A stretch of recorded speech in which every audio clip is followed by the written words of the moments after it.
Whee! Okay. We are mostly here. Here we are.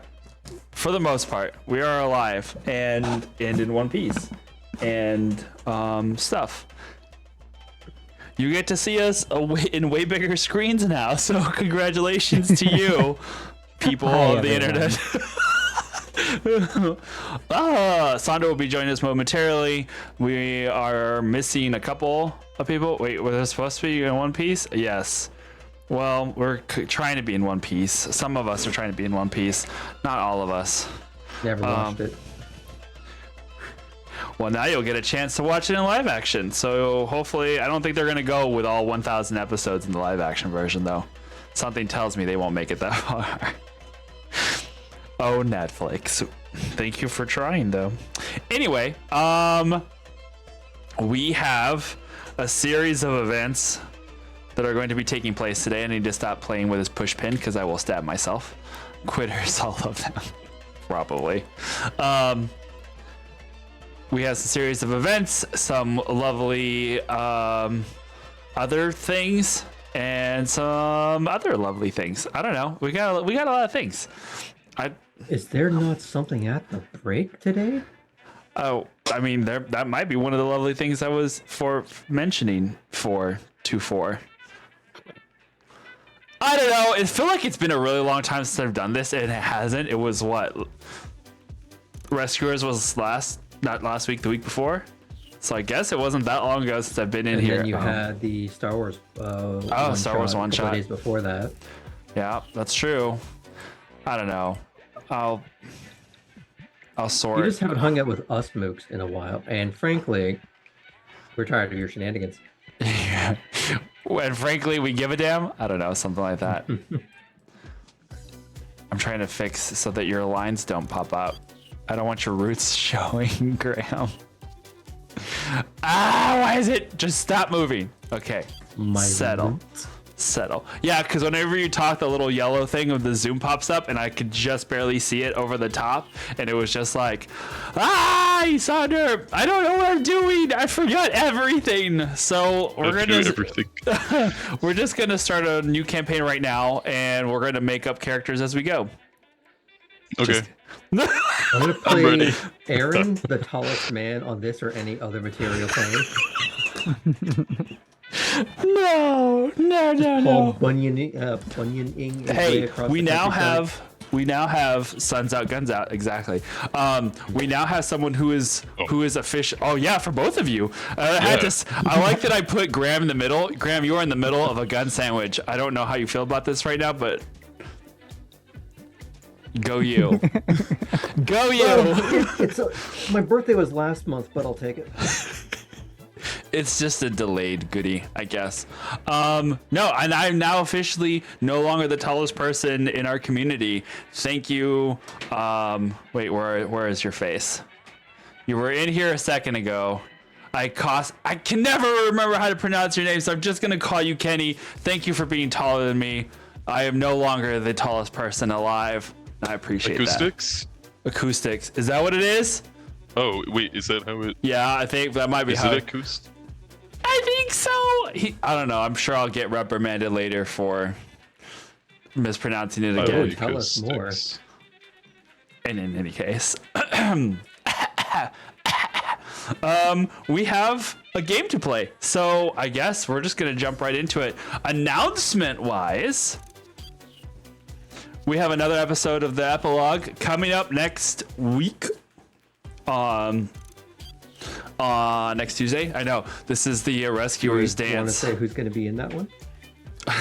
No. We'll see. It's a bunch of question marks. It should be most of the people you see here plus some. But that's always up for debate. Who knows? Because today was supposed to be some people. Charity week over at Friends. Yeah, is that next week? Holy Kradunsky, it is next week already. Oh my God, is next week the end of June? Yeah. It is indeed. Yeah. Wow. Okay, so next week we have charity events, charity week going over on a clickety clackety roll to attackety. Dreamy will have more information on that in chat and on the Discord. Unless, Iskra, do you know? You know one of them, I think. You may find me on one of those. Also, it's for a good cause. It is Pride Month. We're supporting Trans Lifeline. So if you know anything about the state of trans rights in the United States right now, it's not super great. So if you can, come and support us. Yeah, that would be great. Do you know what day? What day? I don't want to be 34. Taco, is your birthday coming up soon? 34 tacos for Taco, and then 34 spankings right after that. I think we'll just combine cultural. Oh, I things. feel like one after the other is a bad recipe. One before, how about one before the other one? You get 34 spankings, then you can eat 34 tacos. It'll be You are 34. gonna burp that baby. Throughout this year, you'll get 34 spankings, and it will be at random times. You won't ever expect any of them. Oh no, this is like the slapping Coming for you, from Taco. How I Met Your Mother. I'm coming for you. Yes, that's so many things. Okay, anyway, well, I think that's gonna. To assassin. I think that about covers it. I did look it up, and it is just supposed to be us next week. I don't know if you've changed any other notes, but that's what I have in mind. Oh, okay. Yes. We're supposed to. That's why when Kindred's supposed to be here, but he's not here. Then I think he's supposed to be in the next one. So which one of these do we unkill Renan? I don't know. None? Okay. We'll find out today. I guess. Maybe. I don't know. We'll see what happens. We got a lot to happen.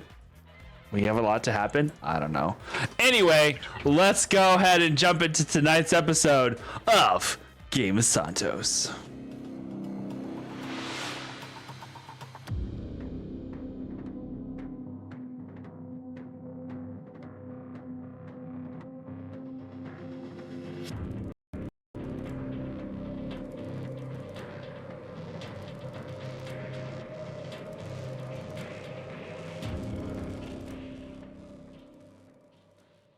See you. Y'all too, I miss you guys. All right. I didn't feel it. I felt underwhelmed by that response. Like, yeah, cool, hey. All I'm only right. here because I'm paid to be. He's all, wait, you're getting paid? Y'all are getting paid. All right. As And we thus a rumor was started. exactly. I love it. Okay. It's like it's scripted. It is. It is totally scripted. So, let's get started. It has been at least 1 week, a whole 10 days that have passed since the events of ThayDay. I don't know if we're actually going to call it that or if, we have a better name for it. But for the moment, we're just going to call it ThayDay. Liberation Day. I was going to go with something like French Revolution-y, but yeah, that definitely works.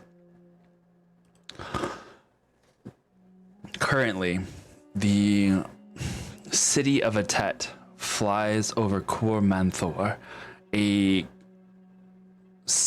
not quite a city-state, but a country that is in the northern areas of Faerun, kind of right between Thay and the rest of the Sword Coast, just before you reach the deserts of the Anorak, the great vast expanse that had a lot of history for the Brigade as well as everybody within the rebellion. Currently, Iskra, you find yourself in the dock wards, helping with some incoming supplies from one of the airships, one of the larger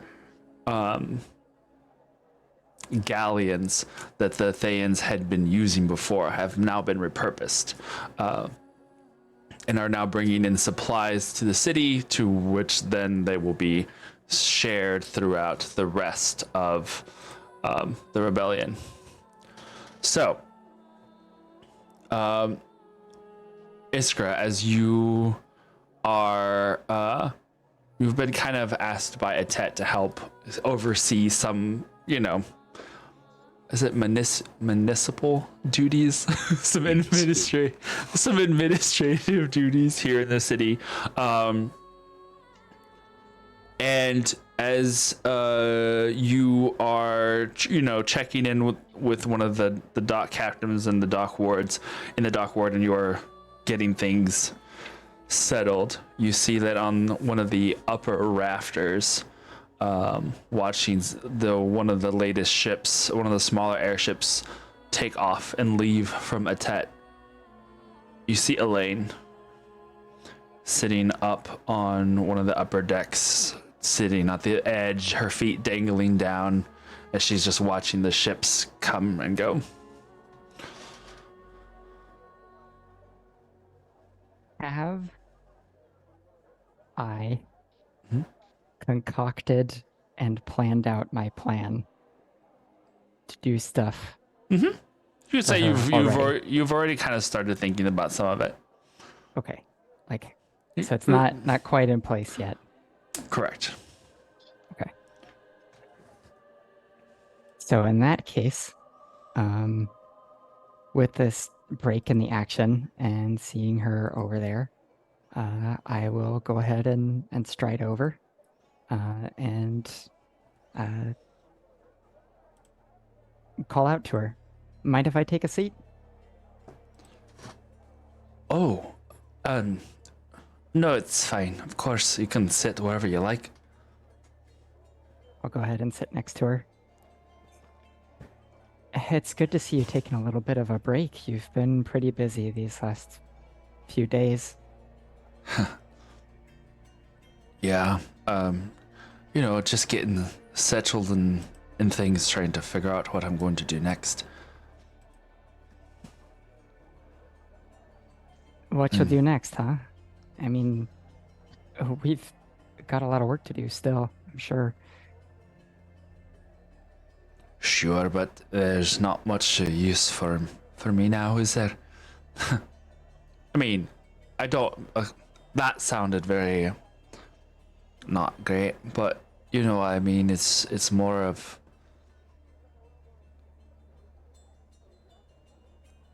She just kind of tries to search for words and then doesn't say anything. Listen, I've kind of been thinking, and I feel like we should go out and do something in the city together. You and me and some of the other ladies. Sure, but what? Do you need my help with something? She reaches not quite to the sword that she always usually has at her side that she doesn't have now, but you can tell that she reaches absent-mindedly in that direction. No, I don't mean disrupting anything or trying to put a stop to any issues. I mean like a real break, not just sitting here kicking your feet and wondering about life, All of us have been working real hard, and I think it would be good to take some time to remember what we have around us. Sure. I've don't exactly have anything going at the moment, so just say the word, I guess. I definitely will. It's still in the works, but I've actually kind of had something in mind for a day or two now, so I'll let you know. You don't have to do anything special. Just when everything's ready, just show up. Are you sure? I mean, you don't have to, honestly, you don't have to go through all that trouble. don't put yourself out. That's what I'm saying, I guess. Oh, don't worry. I won't be. Okay, Just trust me on this. sure.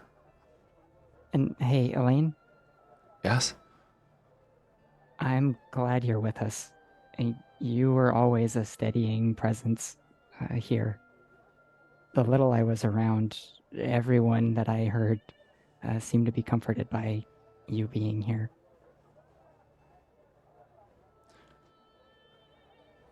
It was part of the job.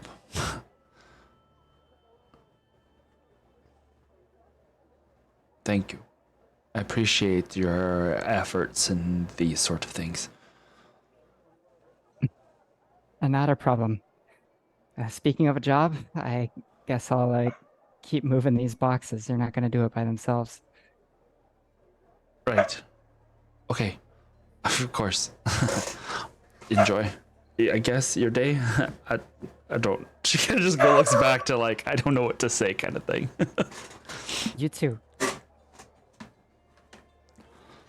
With the groundwork laid to do something nice and special for Elaine, who is clearly still grieving the loss of Lady Farlight, who only died a week ago, or was lost anyway to the stars. Iskra goes on and continues her duties, thinking about the scheming that she's been doing to set up a nice night where hopefully she can remember that she is loved and cared about by the people around her, and that while Lady Farlight might not be here, she's got a lot of support. Sure. All right. While you do that, then, you other two, anything in particular you're doing or wanting to do yet, or move on to quote unquote scheduled events? Mostly just filling in the blank of what Arden's been doing in the town that he has not been to yet this entire campaign, but was subsequently given the keys to. Congratulations, you got a new car! And with a new car, I mean a whole subdivision! Yeah. So he definitely would have been spending a lot of time getting to know the people that part of the rebellion that call the place home, that have become the powers that be here. Trying to understand where he fits in that dynamic. Some of his skill sets of existing in a Fey court kind of coming into play, knowing how to glad hand, knowing how to get out of the way when he needs to. So there's a certain amount of, I'm used to this, I can do this, at least this part of it. Good God, do I need to get off of this rock for just a few minutes. I just need an afternoon break, and then I can come back and do this again. I need a breather. So he's just Sure. filing through his teeth.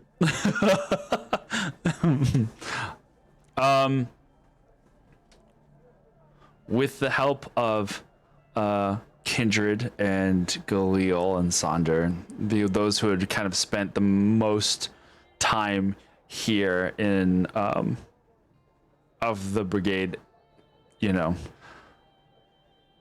kind of showing you around the rebellion now has, not that they per se have moved on, because a lot of people have been displaced by the war, so obviously a lot of them live here.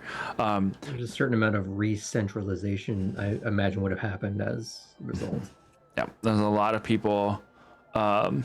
Sky, good to see you. Thank you for popping in and saying hello. We miss you. Hopefully you enjoyed a beautiful dinner. Yeah, there's a good amount of people that have moved or have begun the process of moving back to their homes, and there's a good amount of people who have just decided to stay. Part of what Atet is doing now is kind of not so much playing fairy, but also dropping people off and kind of moving along in that like over the countries that have been the most impacted. Here in Cormanthor, you are currently, if you go to our lovely lore maps that we always wind up using. And hello, Hannah. Hello. And yes, we are live, Sky.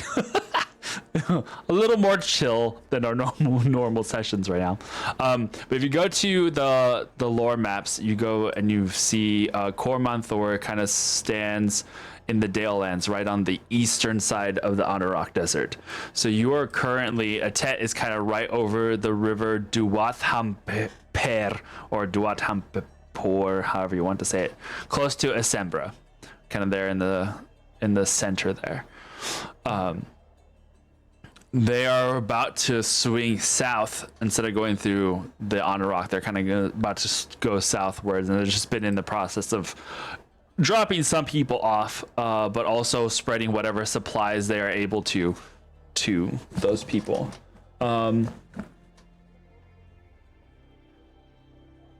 We'll say that.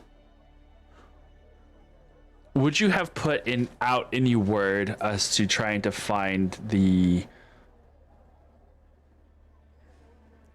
what happened back in Pirados? Like, trying to ask any of the mages that are present, Kindred included.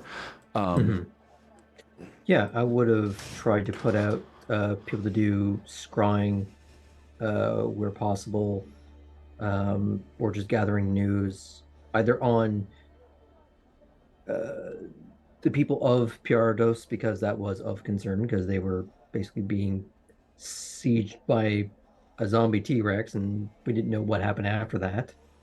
We didn't know what the aftermath was of us disrupting the entire social economic system of Thay as we stepped in through a gateway. And then, of course, trying to find out what happened to Max.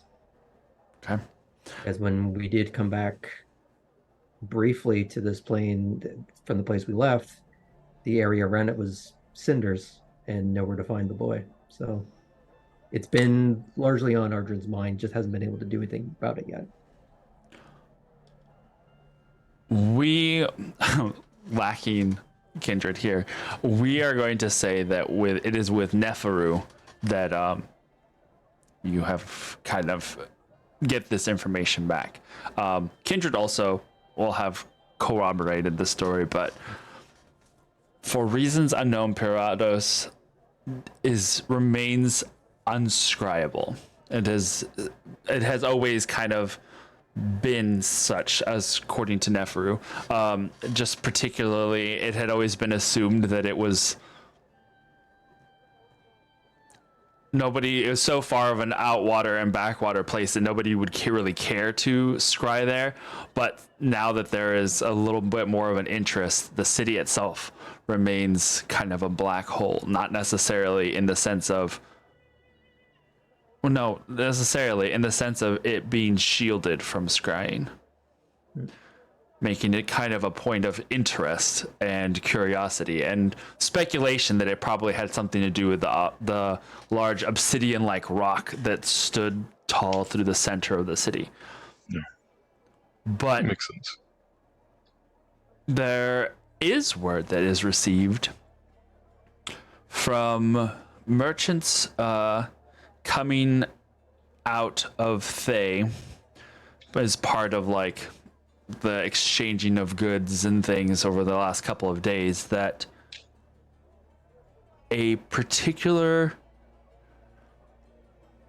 caravan never returned to Tiraturos.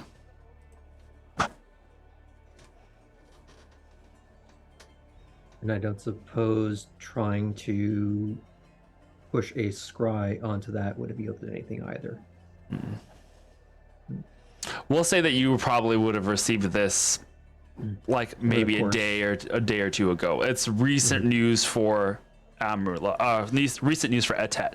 So at least 9 days after battle Thay, and it was to be expected. Like there's a lot of upheaval that went on across Thay, so it kind of was one of those things that nobody really looked into at the time because everyone went everywhere. There was a lot of people that fled Thay, a lot of people that kind of tried to smash and grab their way through to whatever they could get their hands on. Yeah, So it's the fall of the USSR all over again. right. They're even red, so yeah. So it is noted that this of the major caravans that move goods through Thay on a physical level, they have not resurfaced. And when trying to scry on them, and have not been able to scry on any of them. Which I would say probably Kindred may have shown a little bit of concern over the fact that no one that he remembered seeing is able to be scryed on, which kind of has been the hypothesis that they either Dead or shielded, or not on this plane. correct.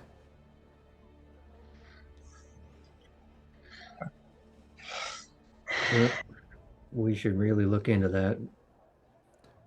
I'm not really sure how to go about that.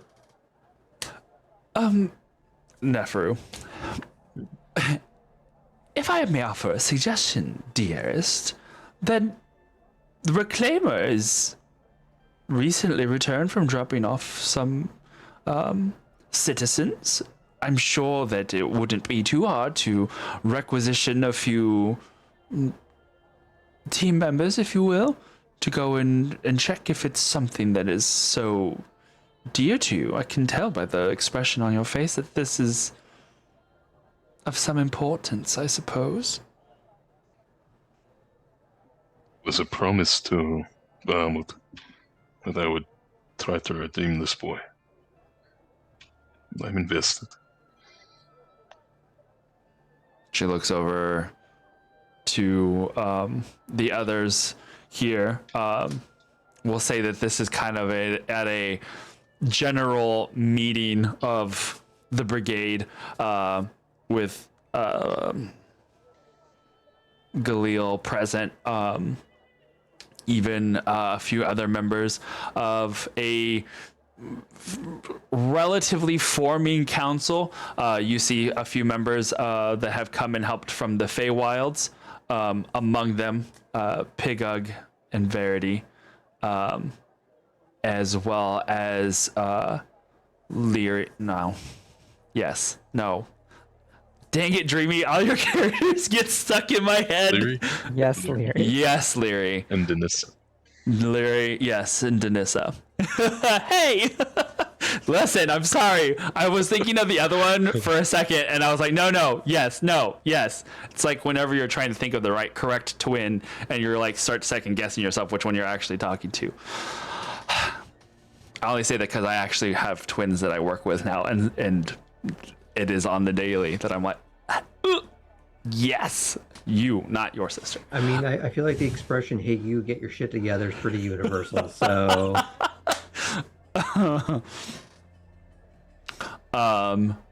So that being said, before I do anything else, okay. So a small contingent, is that what you would like to try and put together? I mean, if we got the time and the resources, and it's not going to cut into everything else we're doing, Okay. I would greatly appreciate the opportunity. Give it by another day or so. We should be able to put enough things together and supply you for a brief little venture. Okay. Meeting adjourned then.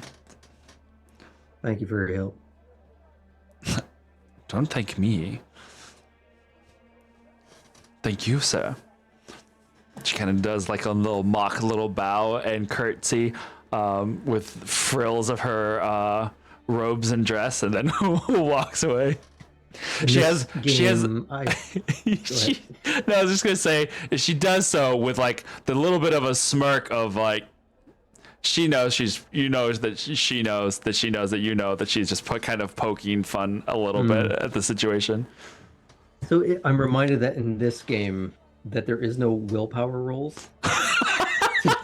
You can make one if you wish. No, that's good. No, I don't think he'd do well. He'll play the game. It's something he's used to, and like I figured he'd rather be in on the joke rather than resisting it. Fair. And kind of forgetting for a moment that he has some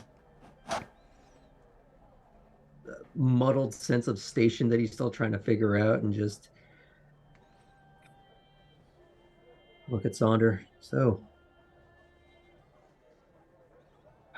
I don't even know what I'm even going to say to him. Max, we just try to be there again, and if Limbrinder has tried to convince him otherwise, then we show with action. He probably went back home, I imagine. And Limrinder's capable of staying alive, I think. That's kind of a double-edged sword because, yeah, it'll keep the boy alive, but at what cost? Was he hurt to do that? Right.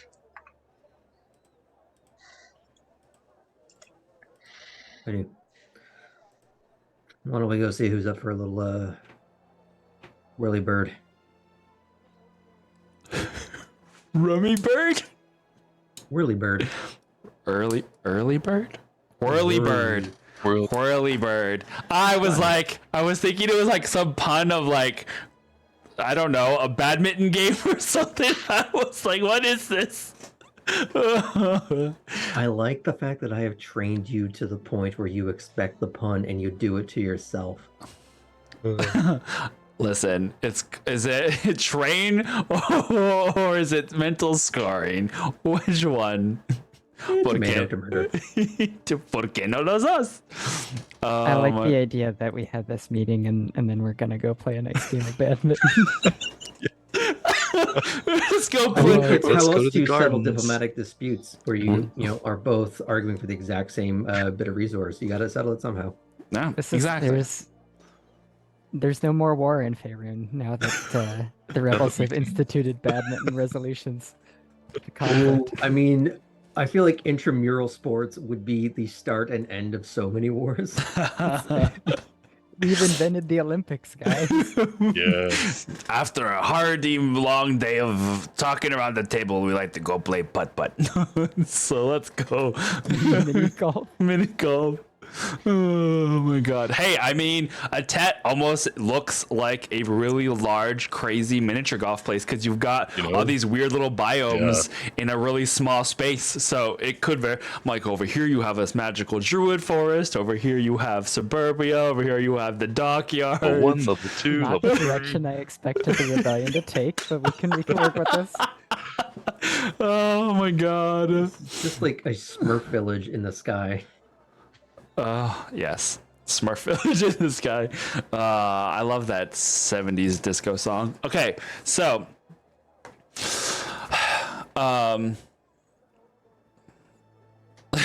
we'll skip ahead to After this- badminton. after the badminton.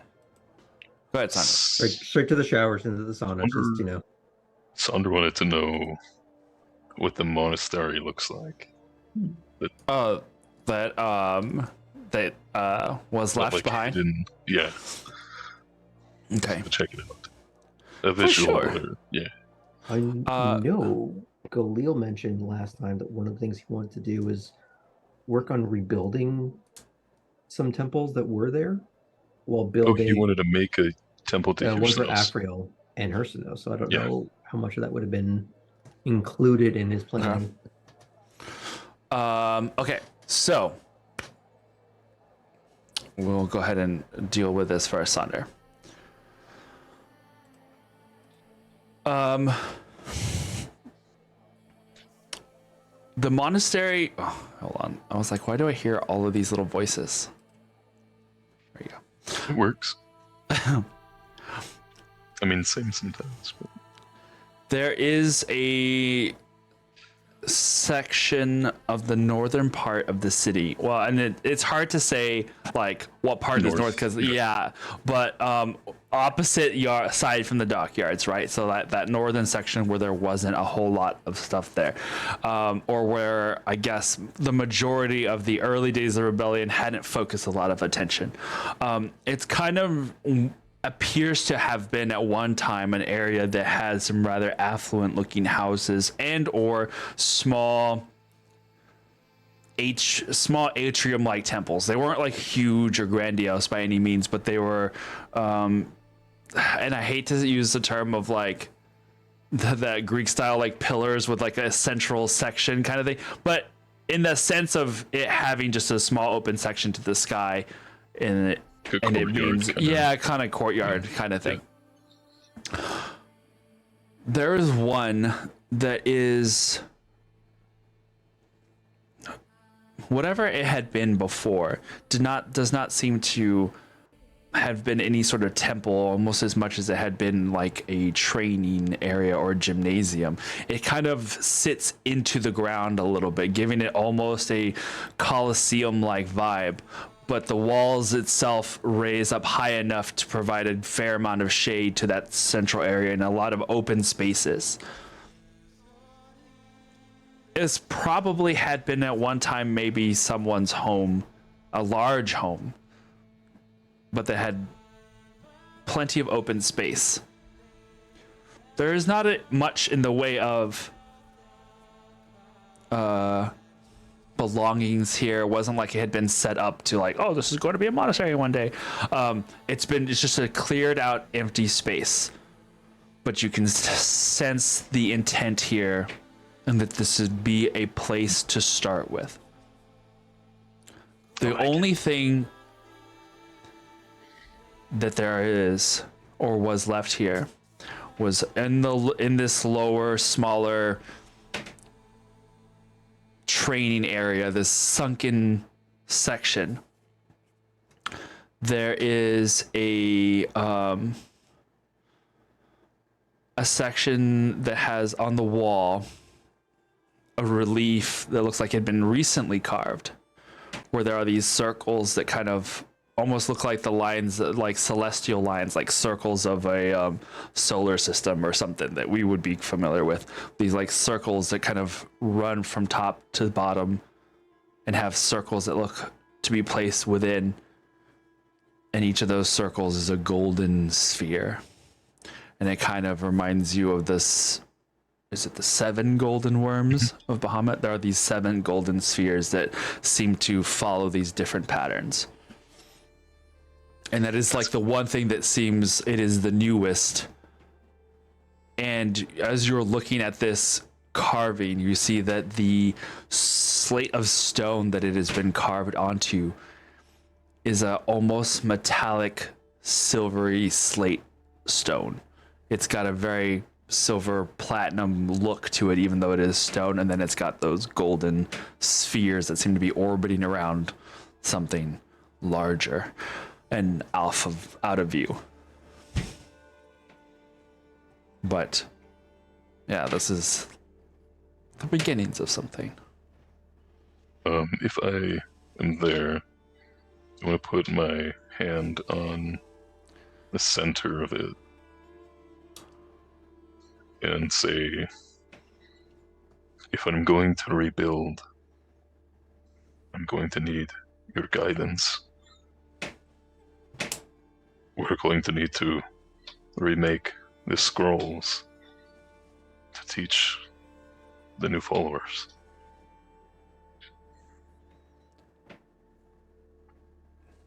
Aside from finding Max and Fume,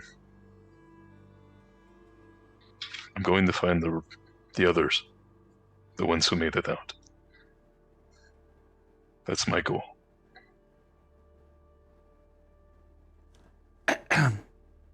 excuse me. You hear a voice come from behind you. Let's run. You see a young-looking dragonborn man that stands at the other side of the near the entrance where you had come in. Hi. Are you Sonder? Yeah. And you? Haldis. Pleasure to meet you, all this. I was given instruction that there would be a water genasi by the name of Sonder that would come to this place, and I had not seen anybody enter until you arrived. Afriel had been generous to me and my family and gave us shelter here in the city. I'm here to help, and however I am able, I don't have many skills, but if you need someone to tend to this place or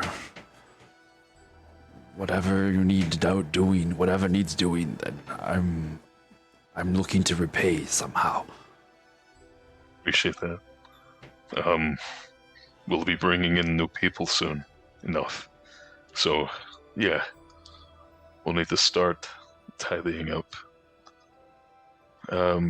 Sure. I'll see if it has stuff to clean up, and we'll start working on it together. All right. Of course.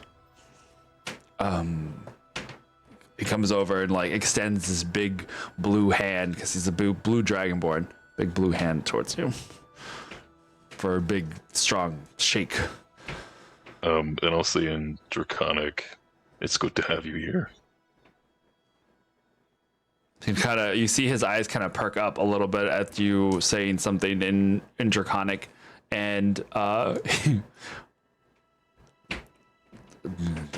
I'm glad to be here, he says in surprised, stuttering Draconic and back. Haldis Goldhorn is my name.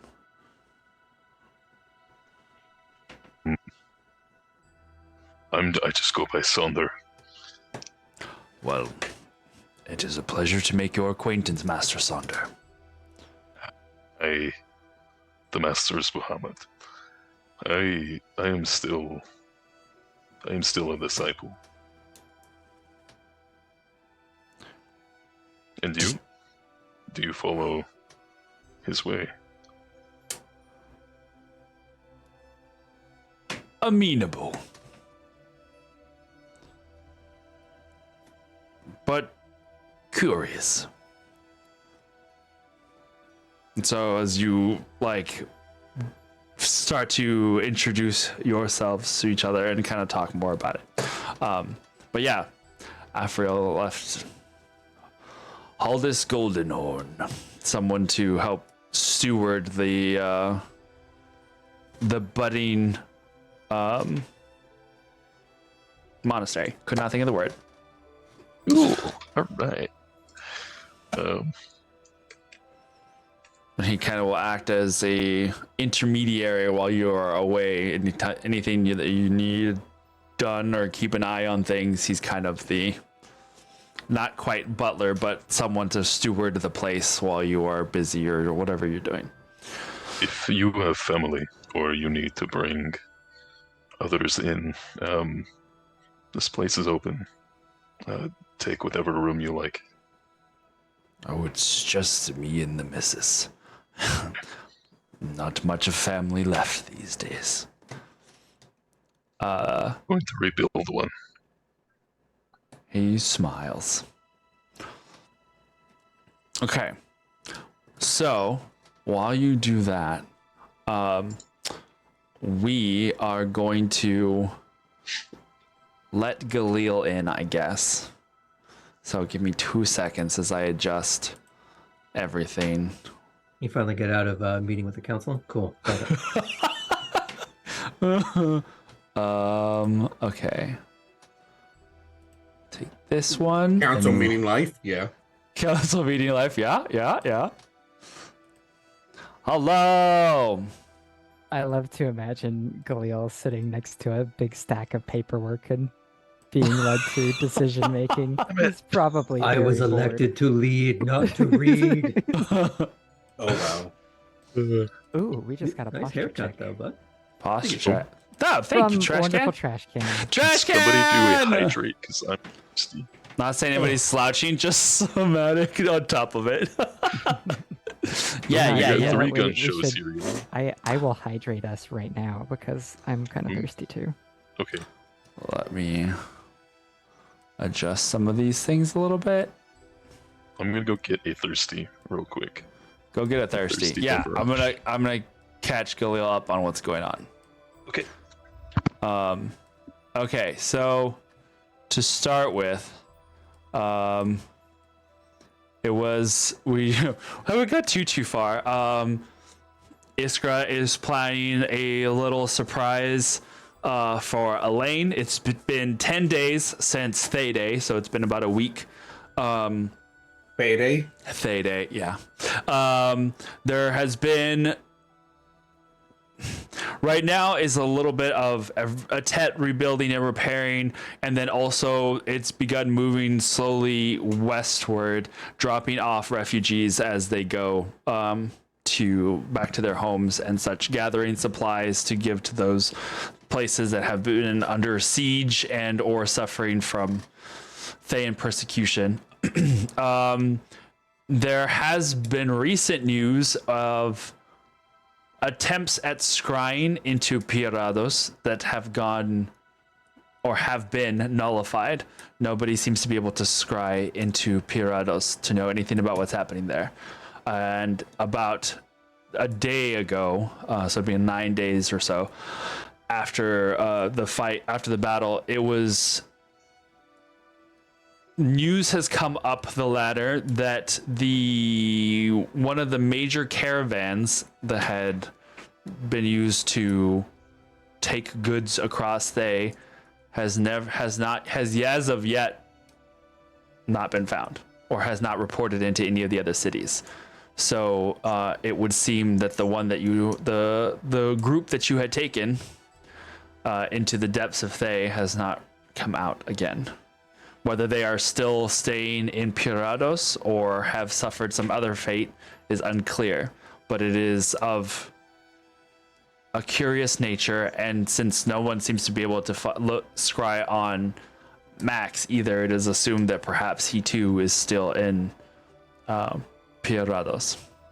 So a small group is getting together on the Reclaimer in the next day or so to make a trip out to Pirados and kind of see what's going on over there.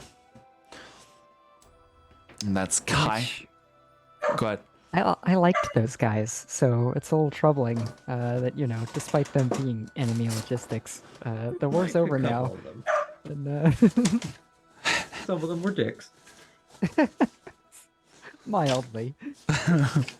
But, the workaday people of it, they were fine. They don't deserve that. Oh no. Someone is upset. Where's my... Remind me, which city was Pirados? That was... Um, Go ahead. the one with the Barnaby's. dino zombies and Owl Okay. King and next to the portal. God, it's been a while. I know. Yeah. Yeah. I know. It has So, been. yeah. I find and myself all still of them shaking off are- rust are tonight. missing. So. Max is still missing.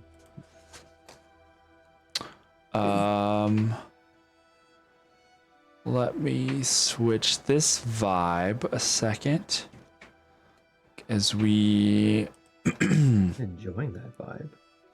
this vibe? It is a pretty Mhm. good vibe. Go to place.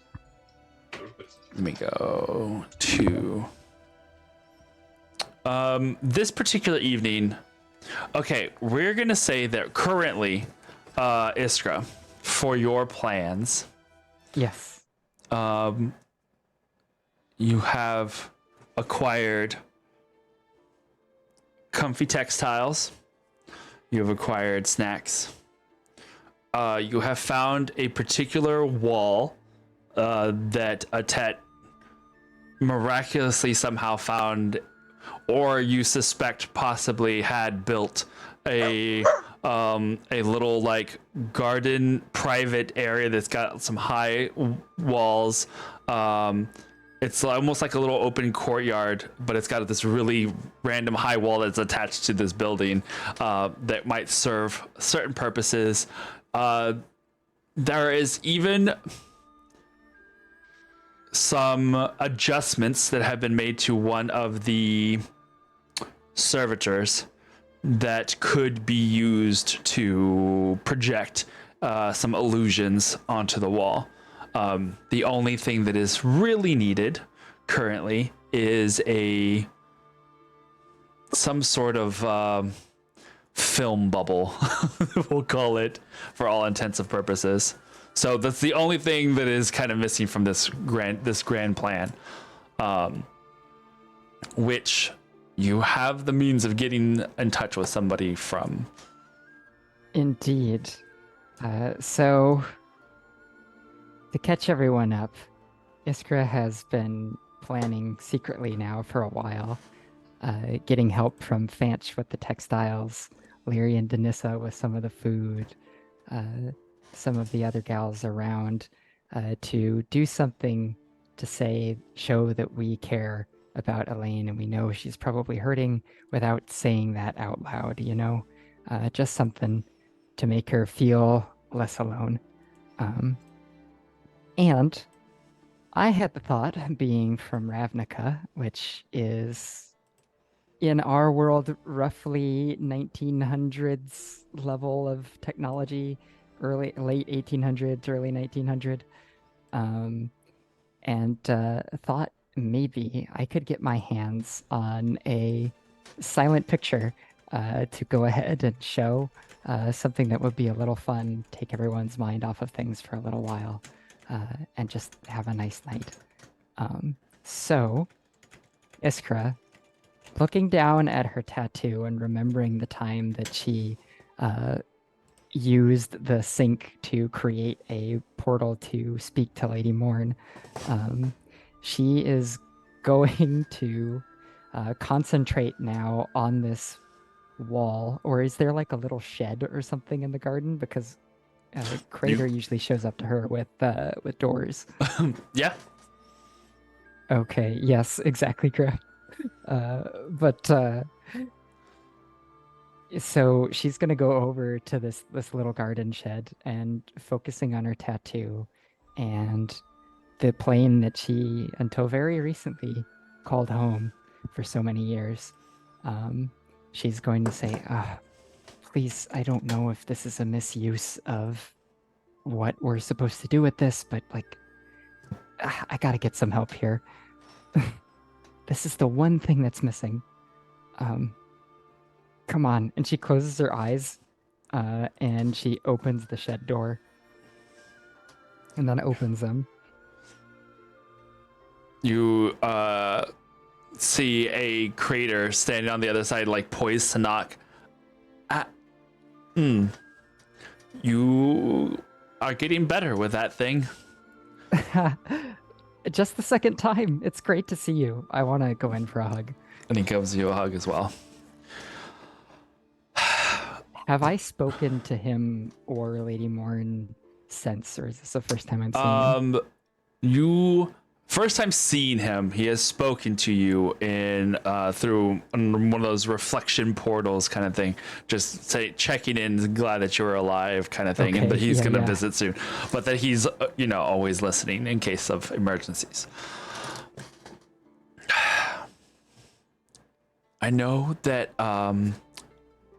a lot is happening, and I know that there is still a lot that is going to happen. In fact,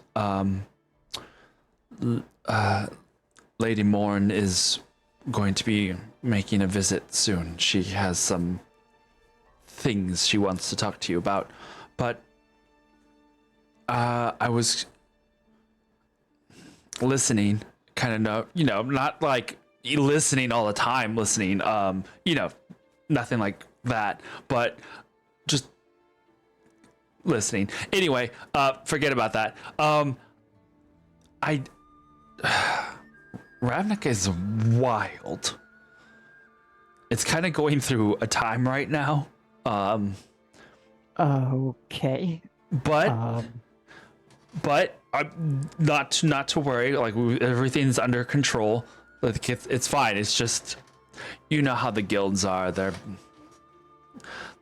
right, but they're a little there wild. hasn't been a period of instability in a long time.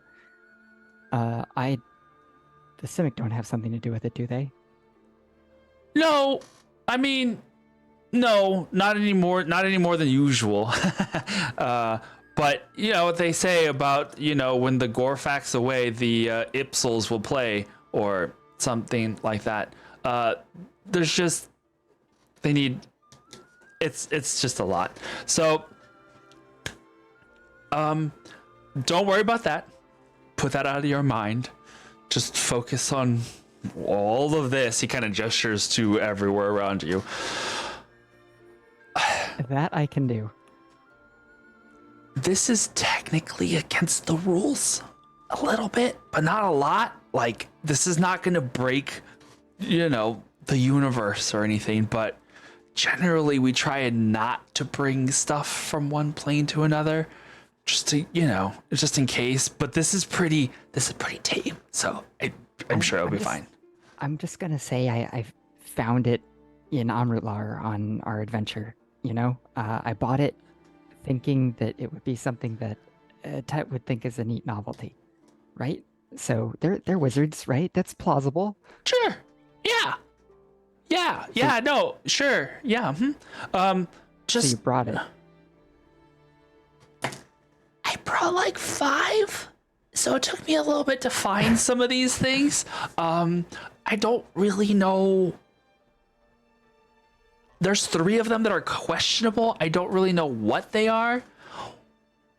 That's kind of boring. I don't know. There was something about like, what are those things that they call those big monster thing? Well, they're not monsters, but the big creatures that the Simic use, the ones that swim in the water, and they usually have like, oh, look, they're huge and stuff. That mantis? Sure, I think. I don't know. It's like you're watching them swim. It kind of puts me to sleep. So, I don't know. That could be something. Maybe not. He hands you like a little That sounds lovely. ball, I'll take that. Thank you. a little orb thingy. So I kind of went all over Ravnica trying to find stuff, right? This one is like a play that the Selesnya put together. It's about the seasons or something. I don't know. I couldn't understand it. There was like a lot of dancing flowers, and I didn't really understand what the metaphor was, but there's that. Thank you. There's this one they don't say anything. They're just like miming things. So good luck with that. Here's that one. I think it's That experimental. might be the one. This one was a stretch. This one I got out of a back alley, and it had like red on it. I'm pretty sure it's just paint, but it could be blood. But they said it was the most exciting thing that I would ever see. And he like hands it out to you, and you see it painted in red, the symbol of the cult of Rakdos. He goes, I didn't look at it, but whatever. Here you go. Maybe that one's not for public consumption.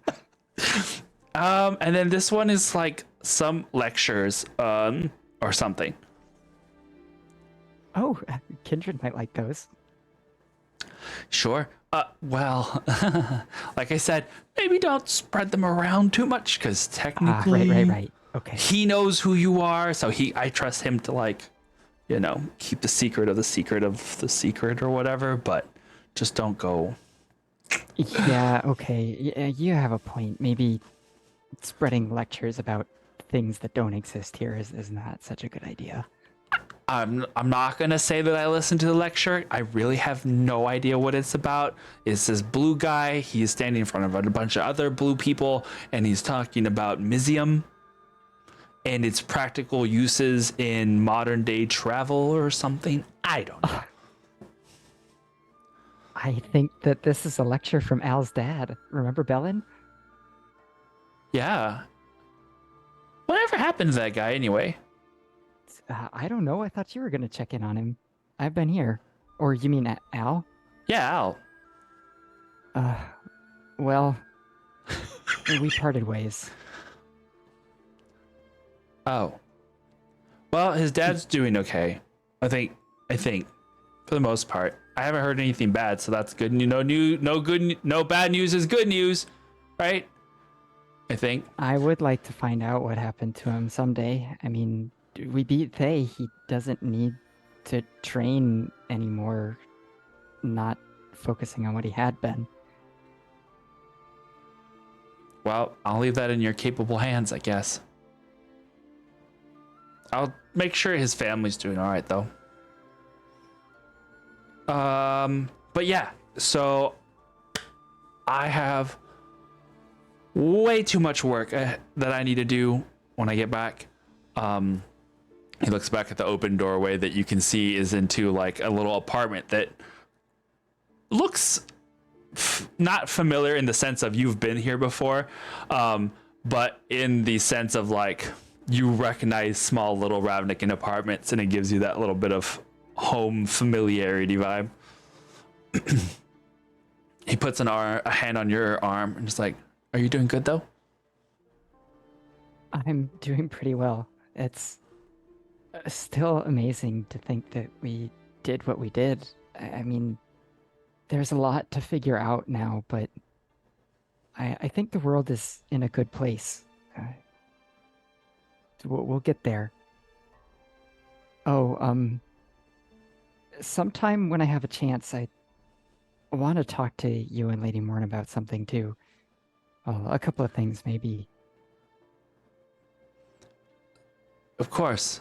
I'm going to probably not be seeing you too much. Lady Morn's it's one of the things she's going to talk to you tonight about. My duties are going to be keeping me very busy soon. There's a lot that's happened with the Knights recently, and we've lost a lot of people. Yeah. And because of that, the lacrosse are also kind of all over the place. We, it doesn't hurt to tell you, I guess. Recently, we had a kind of a big clash, and there was a lot of losses on both sides, but we stopped some pretty serious things. That's good stuff. And you and Renan did your parts here as well, and you were very key to keeping the fallout from being as bad as it could have been. Have I been told about what has happened to Renan? No. Not as much. You just know that he's not here. Okay, So it's kind of like they've been fuzzy about his It's been fate fuzzy, to me. yes. Yeah. Okay. Right. Well, you're sure this is where I need to be then? For the time being, yes. But like I said, Lady Morn will talk to you more about that soon. Well, if I don't see you for a while, then be safe and thank you so much for everything. I never expected that this would be what my life is. And I feel like I have a purpose again. And you know how that is for us Ravnikins, right? I'm learning. Learning a lot.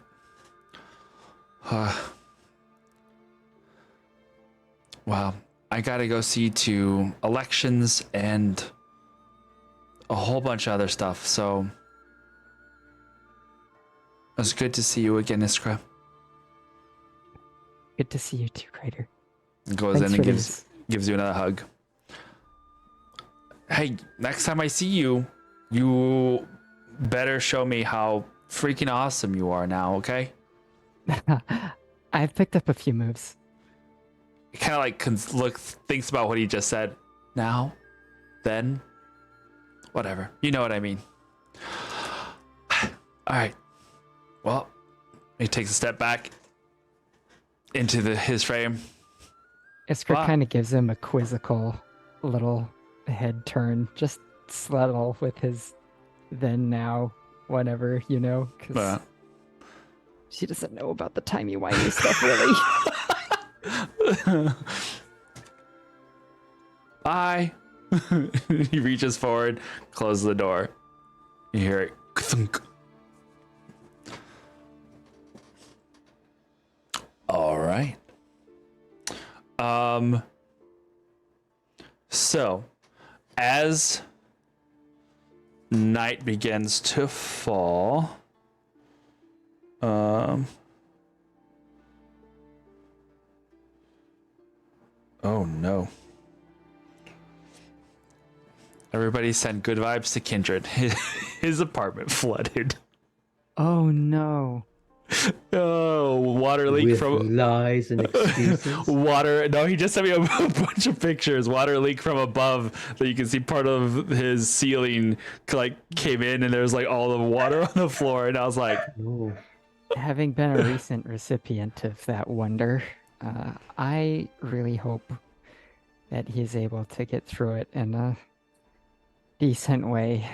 Because, man, that stinks. I yeah. hope that insurance covers it. Big time, Right. right? It should, in theory. If he has it. Which is insured too. Don't they require it now? Like you have to have it in order to. Most places. Most Yeah. places do. That's good. Oh goodness. Okay.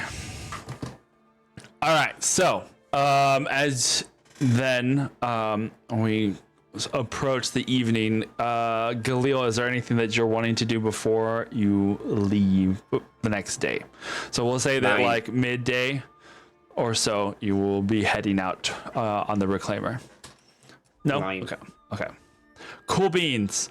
Cool beans. All right. Well, as night comes around,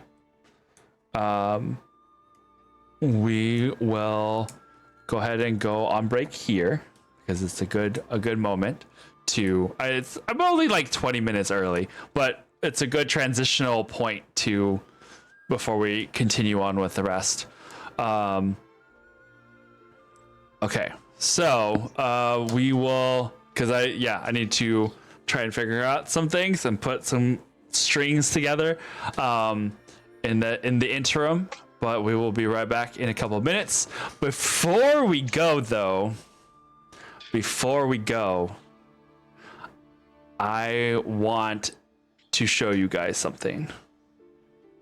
So I know that there has been a lot of where's the music that I am looking for? Why can I never find it? That's fine. We're just gonna go with something. I was trying to find something exciting and I cannot find my exciting things, so it's fine. We'll just pick some Disney music. Just kidding. We're not gonna do that. We're not gonna Here it is. Part of your World. Okay, so as you know, with the conclusion of campaign 1, and as we are going through this epilogue, we'll be starting. There's a lot of questions that have arisen as to what we are planning to do for campaign 2. So, for those of you here in the Zoom call, if you would be so kind as to make sure that you are watching the stream.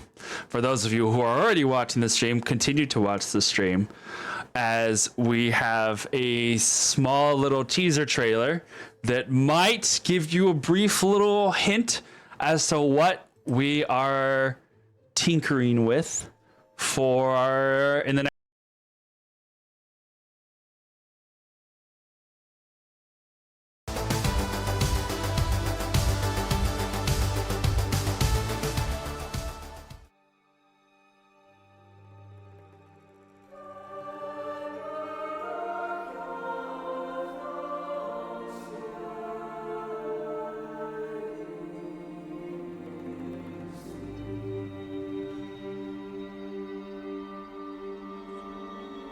What if I told you that all the things you thought were myths and stories from across the world, stories of gods and their champions, of mighty acts of magic and might, of monsters and creatures beyond imagination?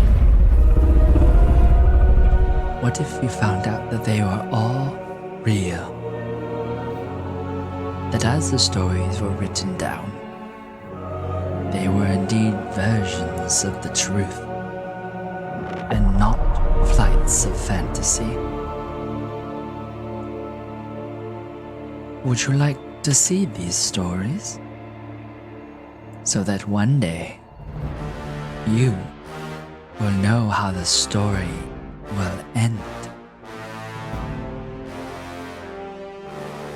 I thought you might. Why don't you take a look?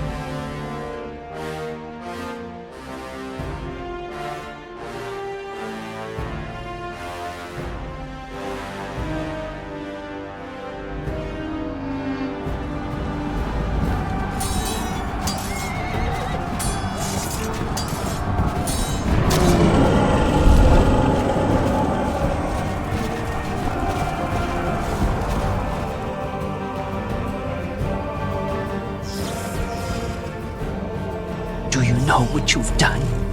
You've cursed us all. You don't understand. We can't run anymore.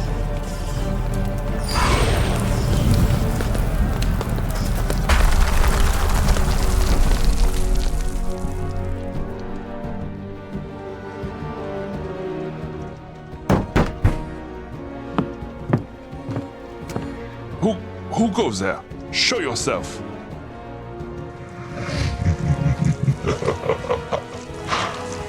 No one at all. Just little old me.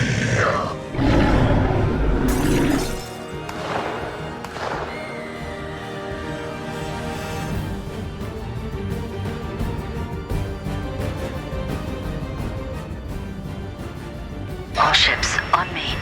We aren't going to get another chance at this. Make it count. Brigade, Commander. All wings engage. This is it. On your left! On your left!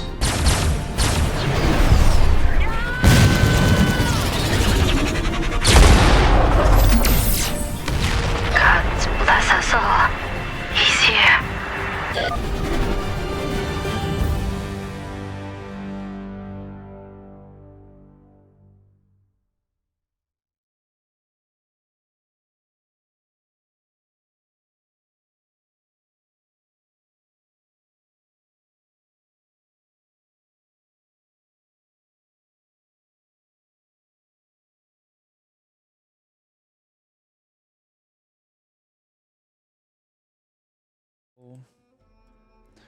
Wee, and we're back.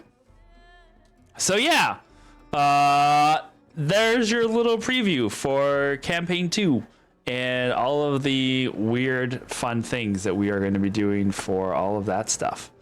So if you have questions, please direct them to your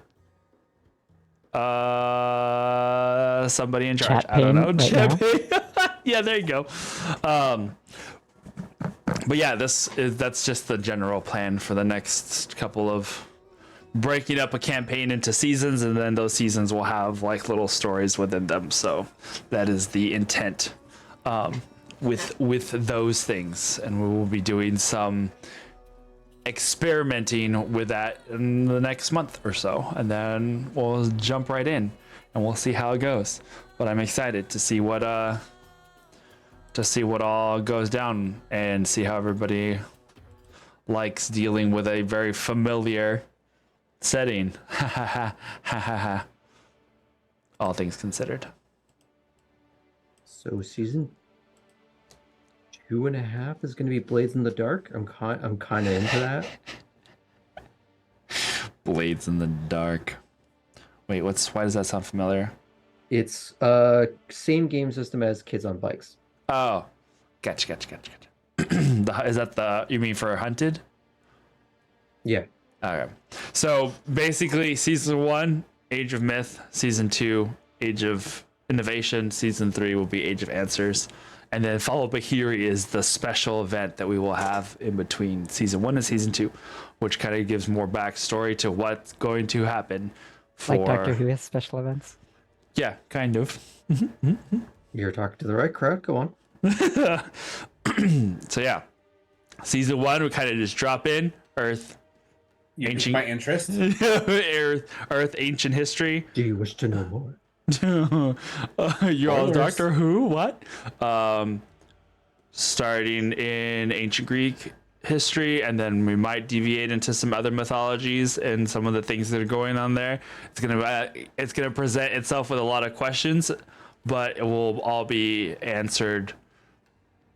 A lot of it will be answered in Fall of Bahiri, which we have an amazing crew of people working on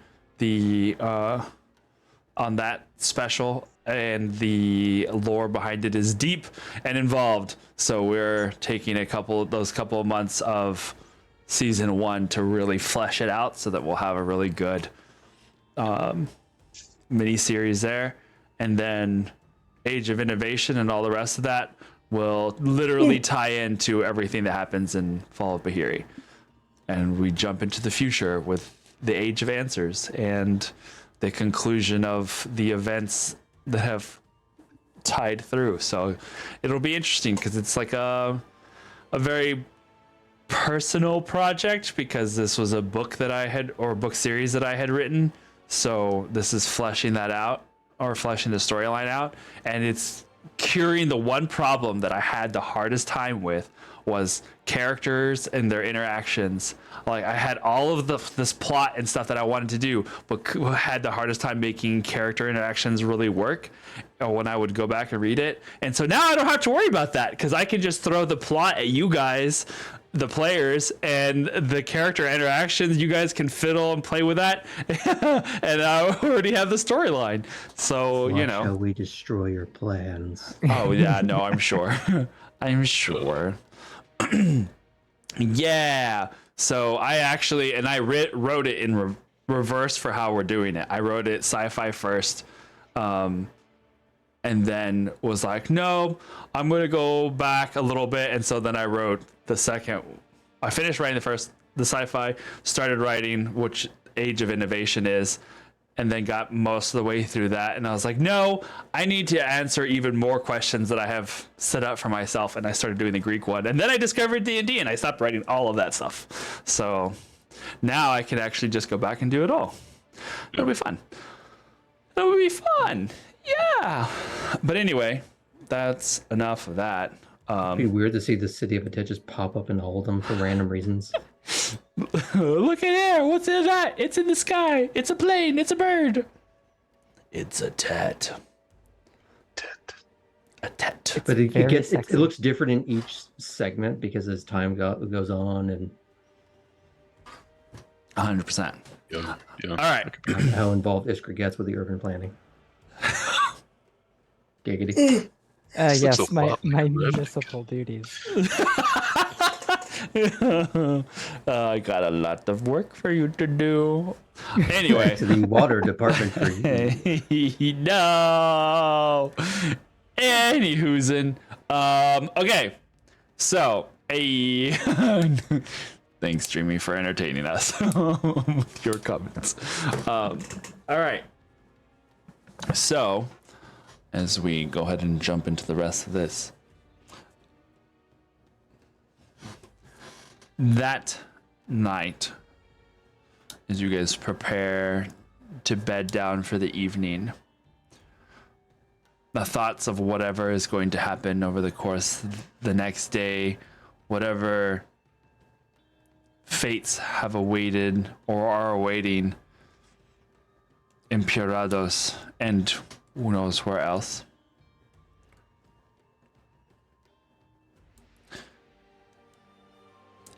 Iskra, during the night, you wake up with a start. At your side, the physical embodiment of a Tet sleeps soundly, then turns over and kind of like with a half eye open. You okay? What do I see? The room of a Tet's apartment is dark, minus the little bit of light that comes from the open wall space that kind of shows the underside of a Tet, where you can kind of see out into the distant nightscape of the forest and mountains beyond. You can see they're lit by starlight and moonlight. Nobody else. You do a quick look around. Nobody else is in the room. But something had awoken you. And you see from under the blanket a slight glow coming from your arm. I'm all right. I just, I'll go ahead and show her my tattoo glowing. She looks at it and then back up at you. Are you okay? They're calling. Do I need to leave? No, it's all right. Okay. She like leans over and kisses your bicep. then turns over and pulls the blanket up higher over her head. Which is funny because within the last few days you have realized that, or have started to question how much she actually is asleep, because you know that her mind is kind of always going. So how much of it is an act of sleeping or how much of it is actually sleeping, who's to say? But I find it sweet that she is willing to put on that performance anyway, if that's what's going on. That she likes the idea of being here with me enough to try to behave in a human way. That's nice. She doesn't have to, but Yeah. it's nice. you see the glow kind of pulse and then fade. I'm gonna get up from bed and take a quick look around. Maybe let my eye drift over to the kinetic art that I had got for a Tet, watching it kind of fold in on itself. It's not one of those. We're just It's like a- don't worry, we're like just doing It's like a jellyfish type thing. Yeah. This is your kinetic art sculptures. Is My just three kinetic art. faces that does vogues in the wall. Oh no! My kinetic art that I got for Pride Month. Slay. It just neon lights that say "slay" underneath, and it just goes like Every once that. in a while, the jellyfish like spell the words out slay. Oh no! What have we done? Okay. Beautiful. So, From one, we'll say, and this is kind of like a bedroom living space, but there is like another side room, and Living spaces. you see another or hear a noise in one of the other side rooms. I'm gonna head over to the side room quietly. I step lightly, even though I'm pretty sure that Atet knows what's going on within her walls at all times, especially so close. But still, like her, the habit is try to be quiet, so that's what I'll do. Okay. And not so much, like cautious, like unnerved, since it was my tattoo that just lighted. Yeah. But just curious. For sure. Do I have? Okay. All right. I was trying to find this one particular thing and I cannot find it. All right. We'll just go with this. It's fine.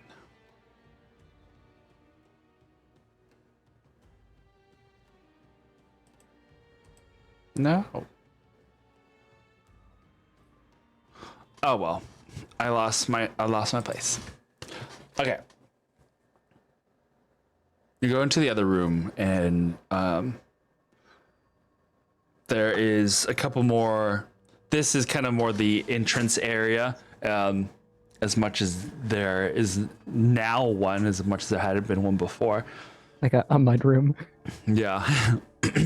This is where the couple more trinkets now hang on shelves that have recently been molded out of the walls by the little arbiters that move about the city to reconstruct and fiddle with. This shelf contains a few little trinkets recently made of little coins that give off a projected illusion. You can see they are pooled memories of members of the Brigade all together. You had donated some of donate, I use the term loosely, but kind of figured out with a little bit of Kindred's help how to, for everyone, pull out a memory of all of you all together. And so it kind of plays like a little GIF, just like a little movement back and forth of everyone, particularly in the Reclaimer, all enjoying a meal while people are like playing instruments or whatever. And you can't hear it, but you can see the visual of it. I smile, linger a moment, looking at the memory. You're not the only one who's looking at whose eyes go immediately to the memory, as Lady Morn is standing in the room with you, looking at this memory. I'll go ahead and turn and look at her, or just my head. Body still more facing the memory. Let's see. Creator said I should expect you. Yes. Got motion-y tonight. Oh, really? Oh, I hadn't noticed that, but I couldn't tell if it was just me, but no, all of you were fine. Smooth motion, so I couldn't tell. All right, I think we are back. We should be good. Reset if you need to, for those who can't see currently. But I thought his was still frozen. I was like, oh no, he's there. He's there. No, I'm trying Okay. not to like yawn. Yeah. No, you're good. So Lady Morn had just said you've Shoot. been quite busy as of late. Yes. I'm gonna kind of look to the other room and go, I have found myself a little more involved than maybe any of us thought. That is to be expected. It is difficult to sometimes be able to keep yourself away from attachments. Not that they are wrong, but they offer complications, Knight. Be mindful, is all. I will. Sometimes I wonder, my presence wasn't predicted, right? So everything I do, how does that affect what's going on here?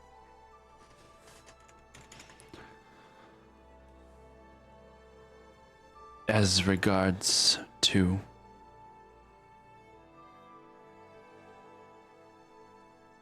Tet and I found something a week ago.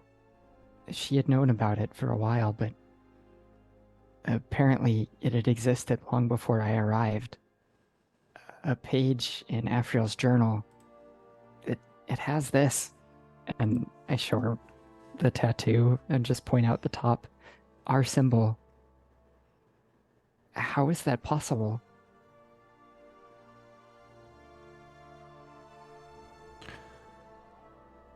There are many things, Knight, that are going to stretch the limits of your imagination, the limits of your mind. Suffice it to say, your presence here, while not necessarily predicted, is an event that is going according to plan. The Knights operate in and outside of the stream of time. It can be a tricky and fickle thing. All things existing and not existing. Things being and not yet. But know that the events that you have partaken in are a moment in time that the Knights of Silvermoon guard jealously and keep safe and sacred. Across multiple iterations.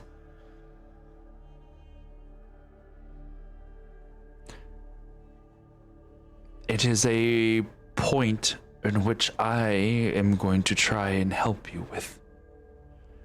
Your being here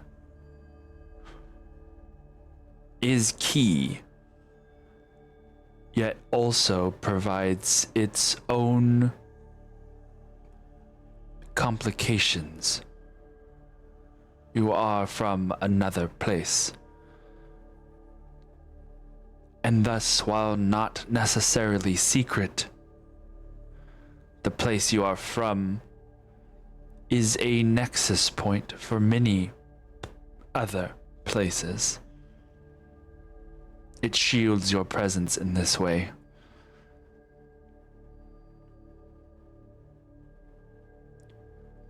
That being said,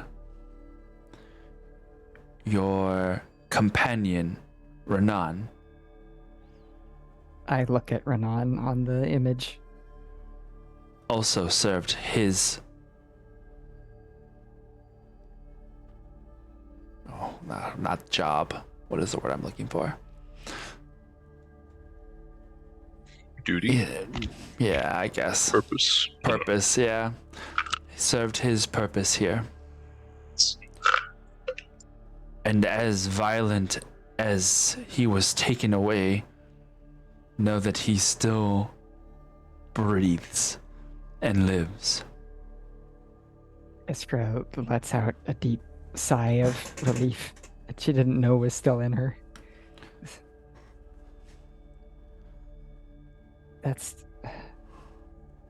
I'm amazed, but it's wonderful to hear. I had a suspicion, a thread of hope. My tattoo, it glowed when we lost him. I thought maybe it was just the sheer power of the place, but it's good to know there was something more to it. That place that you were, it was a special and unique juncture of places. 3 separate places compressed into one, and one of which did not belong on this realm.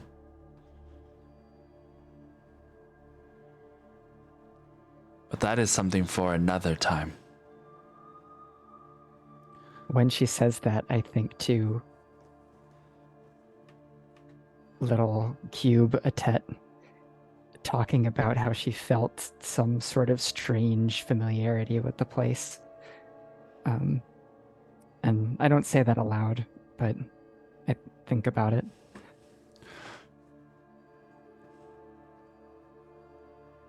I'm honored that you'll trust me with these secrets. And many more in due time. Be mindful over the next few cycles of time. There are many lessons that you are going to be learning soon. Many aspects of being a knight that will test you, both physically and mentally.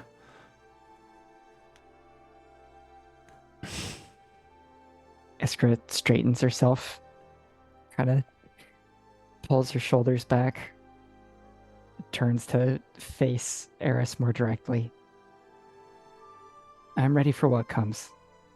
After everything I've been through now, I know this is what I'm supposed to do. Such dedication. I can see why you were chosen to be a knight.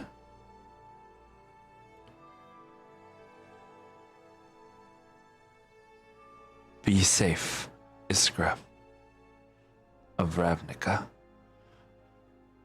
Soon, the tests will come, and you will have to answer them. As always, I'm here, ready to accept your guidance.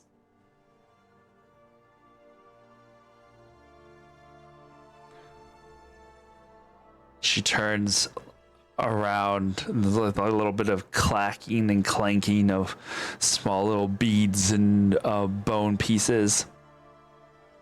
She turns her head to the side, not really looking at you. Enjoy your rest. She walks, and you feel the subtle shift of air around you. When you look, she is gone. The last little bits of a portal closing.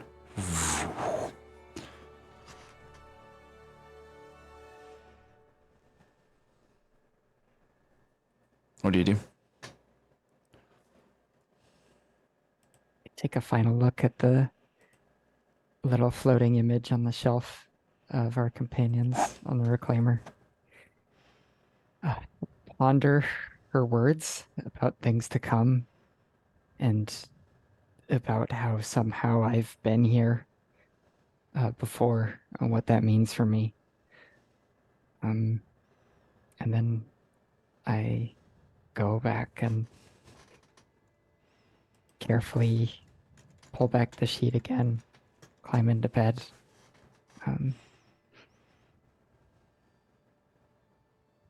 Cuddle up to a tet and go to sleep.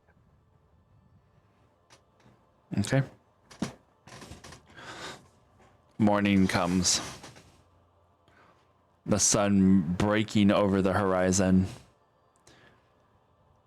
Those of you who are watching the sunrise, you can see the bend of the river below turn this golden reflective light as the sun comes up over the horizon. And you can see it stretch from one horizon to the other as you guys follow along the length of this river. The reclaimer has been docked, readied, and supplied. And the four of you get on board. As you guys are walking, Sorry? it would be Galil, Ardrin, Sonder, and Iskra. Oh, I No. can't count. It's been that kind of night. Jesus. I greet everyone in the morning. I imagine, the sun rising with the silhouettes of us at the back, looking at the reclaimer. Mhm. I've got my pack carried by just one strap over my shoulder. Classic coat with the wave designs down on the bottom. Yes. Would it be 5 of us With Oreo, you mean? with Oreo? You're wearing them. I got Oreo with me. Talking about what we would be wearing, Actually, I would say that for the last several days, Arjun's been probably wearing not like official robes, but trying to be like the when politicians are on the road or they're like the town hall thing, and they got like the no jacket, they got the sleeves rolled up, no tie, Yeah. like that kind of thing. Like he's got like a nice silk shirt, that kind of thing. Like he's very much in his element, but he's been enjoying the idea of going back on the road for just a little bit. So he's got his sort of like red filigreed magenta silk coat thing. Got his spurred boots. Like he's looking forward to this in some way. This is the longest he's actually been in one place for any amount of time. So he's feeling a little antsy. Like he's not wanting to leave, but he needs like 5 minutes to himself. Gonna smile at everyone as we walk up together. It feels like a lifetime since we've gone on a flight. I'm glad we can kind of do it in open air rather than worrying that we're going to get shut down by everything. So Right, we don't have to have disguises ready this time. that would be fun to go and travel as a band again. I think Atet might kill me if I left the tour. I still Whatever think that happened to- entire disguise would have broken down the exact instance anybody asked you. So, what are your favorite songs that you make as a group? Well, Not We one had a of you couple would have that come, we would had have come up worked with the same answer. yeah.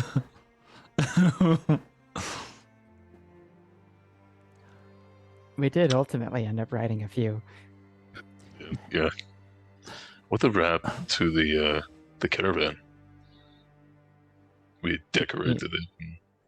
Oh, ours, you mean? Yeah. Didn't we send it away? I think. Oh, we did. It's somewhere here. I haven't thought to go looking for it. I would love to just spend the night in it one day. And here I thought I'd finally got rid of you for. You see Captain Ellie come around the corner from the the navigator's corner as she sees you guys walking up on the ship. She crosses her arm. She's already got a twig hanging out of her mouth, is smoking in that little cinnamon sweet smell that goes through the air. I already Stick have with a us pack until of- future notice, Captain. Oh yeah. I have a pack of the smokes You again. bought for her. Nice. I gave her a pack Okay. before, but I figured it's a good habit to have gotten into. So he would have been like, "Hey, You know, that's not gonna work every time, but it works well, I most of the figured time. it's better than bringing you flowers. This is something you'll actually use." She squints her eyes at you, Ardrin, and then looks at everybody else. You all could learn a thing or two from him, I'm just saying. There's a And there's couple sort of of- flowers I know that you might be able to smoke, but it's in a far off land, so You feel a very small, interesting little laugh. You're gonna have to be more specific soon about that. I want to know, but I don't want to know right now. Maybe not when you're at the wheel would be a better time for that conversation. Listen, when am I never at the wheel these days? Always coming and going. I hope they find another pilot soon. I'm getting too old for this shit. So, I would like a turn at the wheel if you're of the mind to teach. And you did train Khalil and I. We could always take over. Somehow I get the feeling that you wouldn't let this go to us, though. yeah, I kind of like, my bread and butter in one piece, just saying. But for now, once we're in the air, sure, we can put on some training wheels or whatever and see how it goes from there. Fair enough. Are Gretel and Sparrow with us? No. They are gonna stay put and safe on the tent now that I know that place is not gonna fall out of the sky anytime soon. She looks over at Iskra, right? She doesn't have any plans of going anywhere. It's good enough for me. It is kind of strange there only being 4 of you, but you know what? Probably less chances of any random bursts of lightning, fire, or things growing out of the wood. Yeah. Fancher Ogan coming with us? You tell me. I'm just driving you to the place. So, because we would have had literally 10 days, Arjun would have met up with Fanch to see what that little spider would have been up to. And if it would have been amenable to come along, or if it has found a new roost somewhere in the bowels of a tet. Yeah. I love that there's just a room on the reclaimer that's like all web.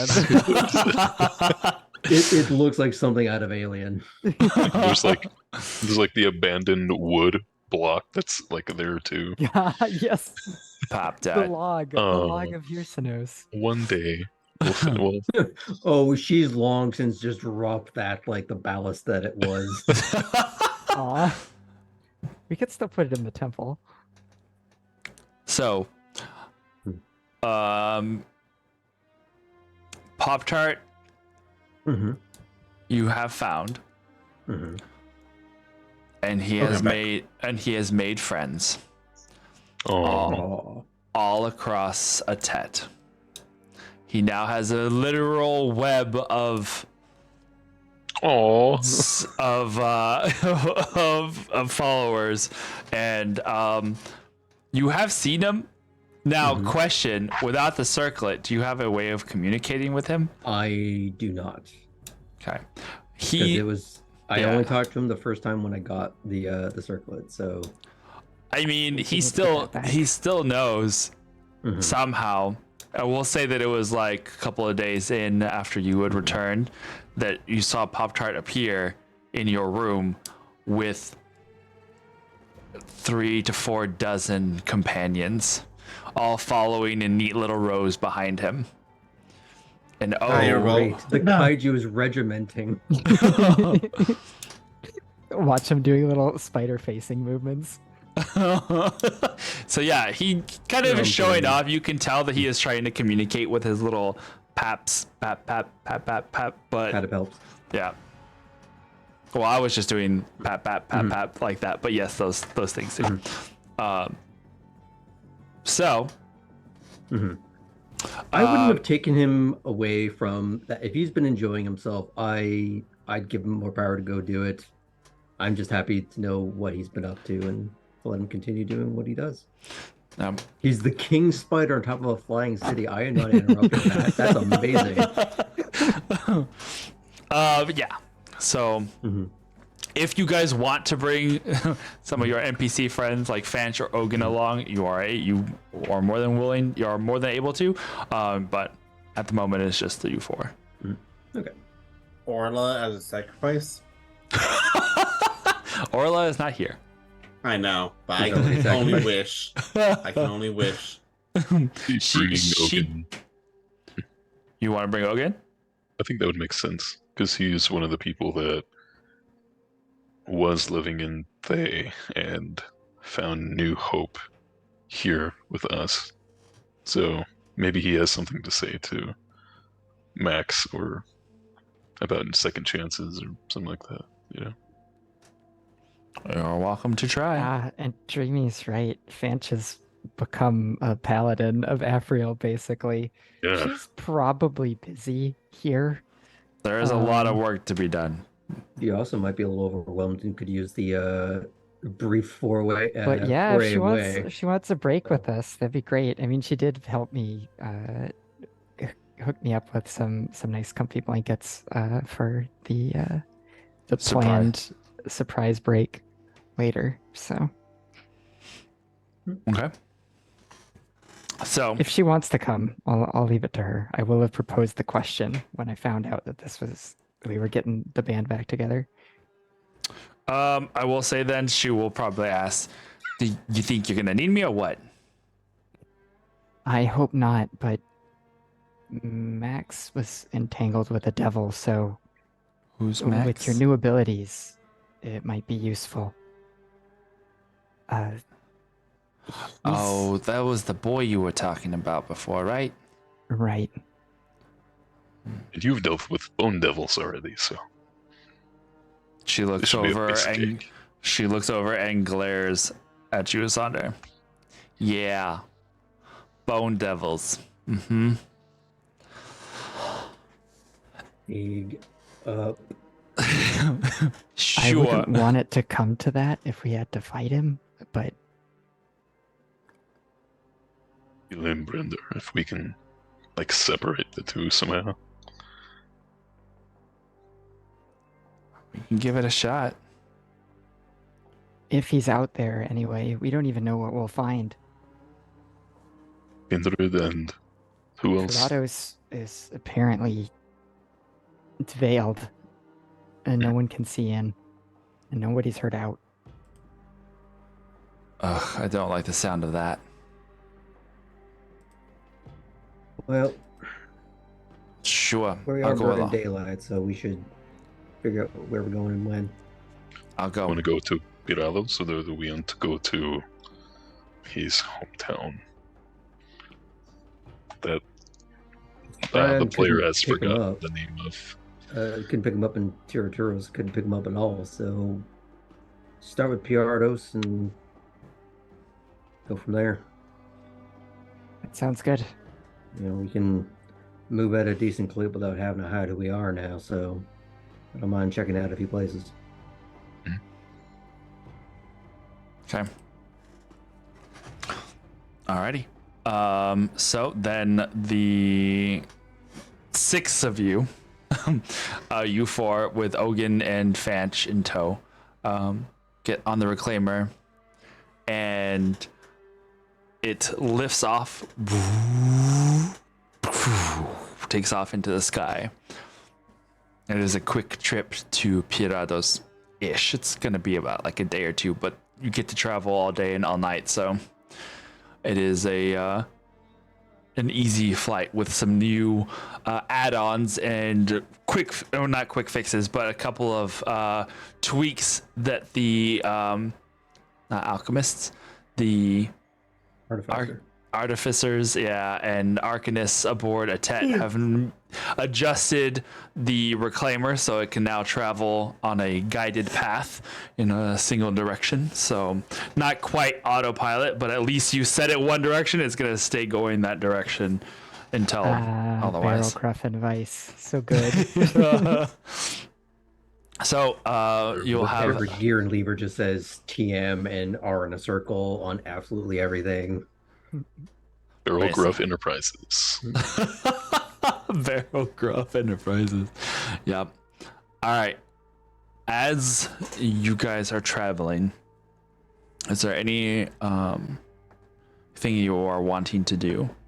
I'd like to talk to Galil. Okay.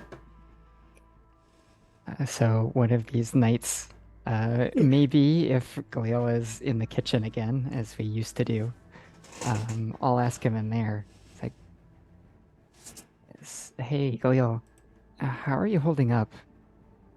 I mean, It's been hard for everyone, but you're maybe the closest to Afriel. I'm doing surprisingly well. He may not be here anymore, but I do have a direct line with him still. You do? That's good news. I just can't really like hug him like I used to. Say, I know Elaine's been kind of going through that too with Farlight. I was putting on something that was going to be just the girls, but since you've kind of had a similar experience, maybe you'd like to come? It'll just be like a little movie night, maybe, or how do I put this? We're gonna put on some illusions, and sit together and watch them, and just kind of be outside in each other's company. I'm okay with that. That might actually do some good. Oh, it'll be great to have you then. It should happen soon once we get back. So how many onions did you need? Probably like 3 of them. Okay, no problem. Can you dice them up? You bet I can dice them. Do you want me to saute too? And Yes, snap and make a little flame. She firebending pan over here. Just don't overdo it. I'll try to control myself. I've been having fun getting better at this. Don't start a fire in my kitchen. Barrel's gonna be mad at me then. So... Sure thing, Chef. Love it. Okay. All right. As you I've had the little conversation I wanted to have. For sure. Anything else from anybody else? Or was that it? Arjun will be spending some time up on the top deck there, where exposed to the wind. Mm-hmm. Thinking about times he saw Renan perched up there, which kind of makes him laugh, shake his head at how ridiculous it was. Still kind of miss him. But it's mostly kind of just going to enjoy the night air, holding a cup of tea up against the prow of the ship, kind of looking out into the sky, and think through a myriad of ill-suited flowcharts for what he's going to say to this kid if he can even find him. Where to even start. And he keeps coming back to whether or not Max is going to feel like he was left behind when they jump into the portal. How to even explain that. And still sitting there thinking, that's probably going to be the least of what they're going to have to talk about if they can even talk. And it's just this endless recursion of going back and forth through all these different things and ending up at the same problem of, what do I say to him?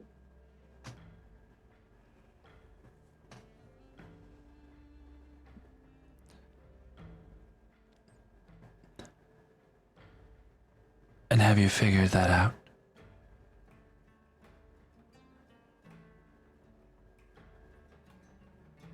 I know there's no sense in sitting here stewing on it, but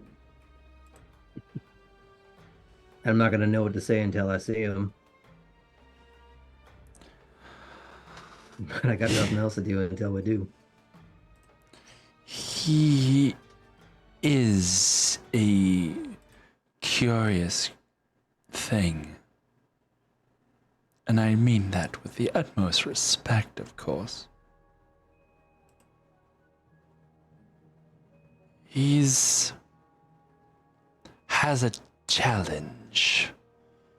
You smell the rose on the wind, and you feel the presence of her as she leans on the side of the boat next to you. The red hair kind of tossing in the wind a little bit. The long fey ears pointed out, the scarlet red of her dress that seems to shimmer with whatever little light that it catches.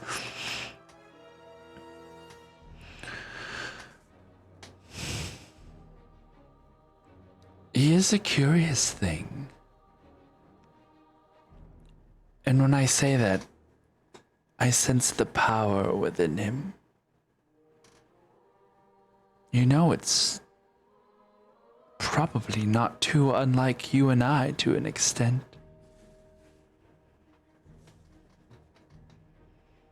Do you think anybody could convince you to leave me? I went into our arrangement with eyes open. Are you I so don't know if he sure? did. Are you sure he did not? Like I said, I don't know. But he's also a child. He's old How- enough. He's got his mind about him. Did he ever seem so childish to you? He did until he didn't. It's hard to know where that came from.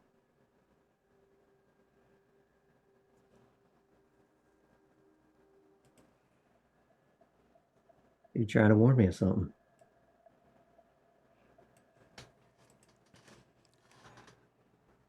Not so much a warning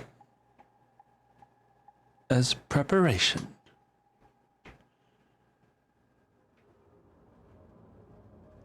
There are many dark secrets in the corners of the world. That is all. It is hard to know them all.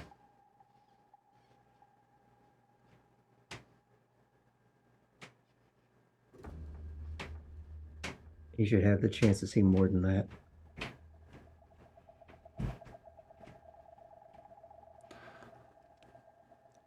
Chance at an actual life, whatever that is.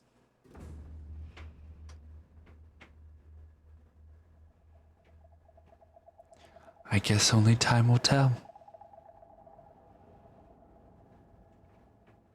It's good to see you. You as well, sweet, sweet boy. She stands up and goes behind you and brushes fingers across one shoulder to the other side. And as she passes the other side, you see the wind that is blowing across the ship blow petals of roses out, trailing behind the ship. You look up into the stars and you see the slight halo formation of the 13 new stars in the sky. And they twinkle ever so brightly.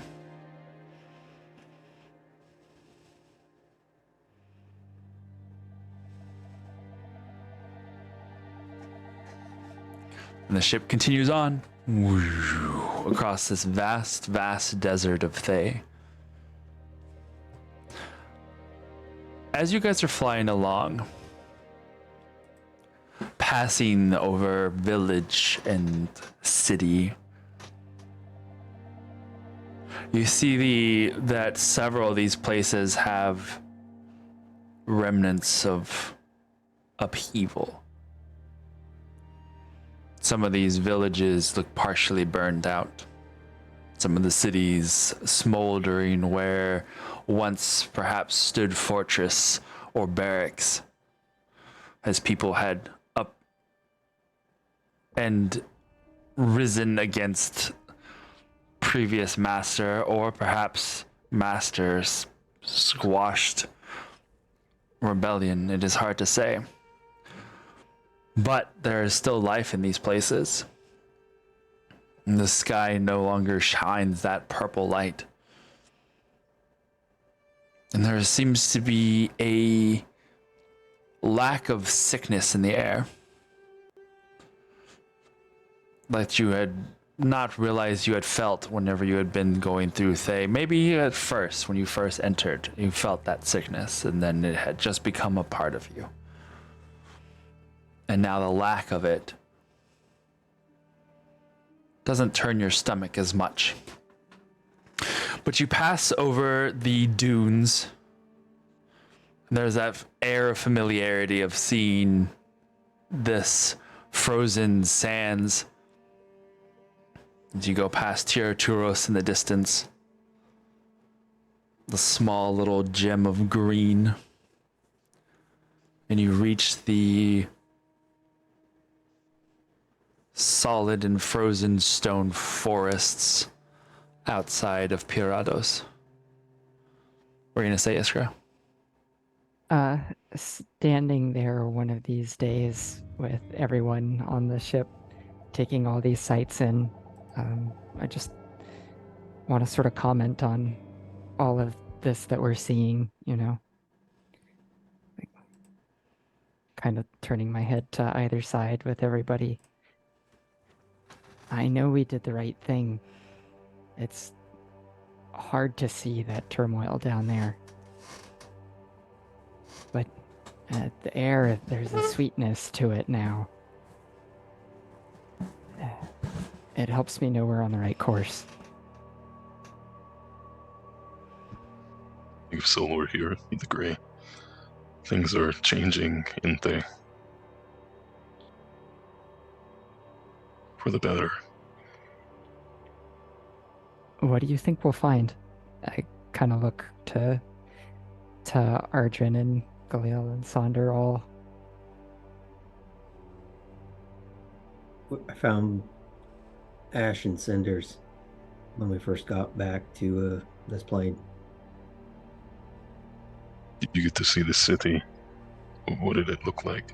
I couldn't see it from where we were, just kind of the immediate area.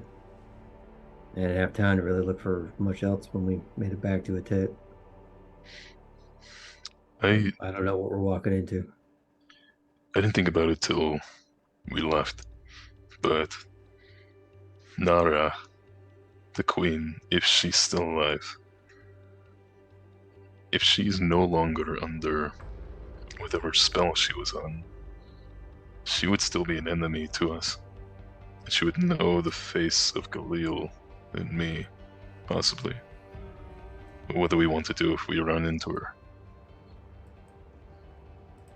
I think we have enough leverage to parlay. The Liches don't have the same assurances as they used to. She might be powerful in her own right, but if she's still standing, she's outnumbered, and everything she does is too much of a risk. I think if now would be the time to pressure a conversation that I think she'd prefer. Or at least that's my hope. And if not, I'm ready. Iskra grips her fists and her arms flash to water for a brief second and go back to normal. We did lose her husband, the king. Well, was he really, though? Or it seemed like that was a living security system. You mentioned he just did his part. A puppet to the system. But that's something we can also raise as our leverage. You guys knew who she was. And you didn't attack when she was vulnerable. I'll be able to sense her when we get closer, if she's still alive. Well, hopefully. Along with Max. Right. Now that we're over the forest, do you feel anything? I want to get a little bit closer just a little bit more, just in case. But that's also assuming that whatever's preventing scrying doesn't affect what you can do. Aaron, looking over the, if I go over the ship, like, to see the forest, is there, like, the remnants of that darkness with the barnacles and stuff, or is that gone? That would be closer to where the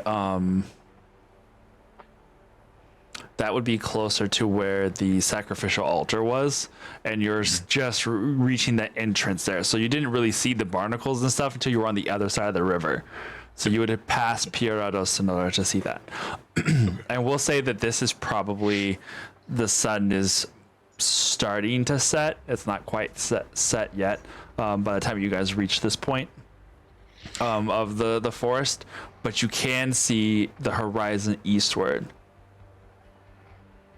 And it is that horizon eastward where you can still see smoke rising.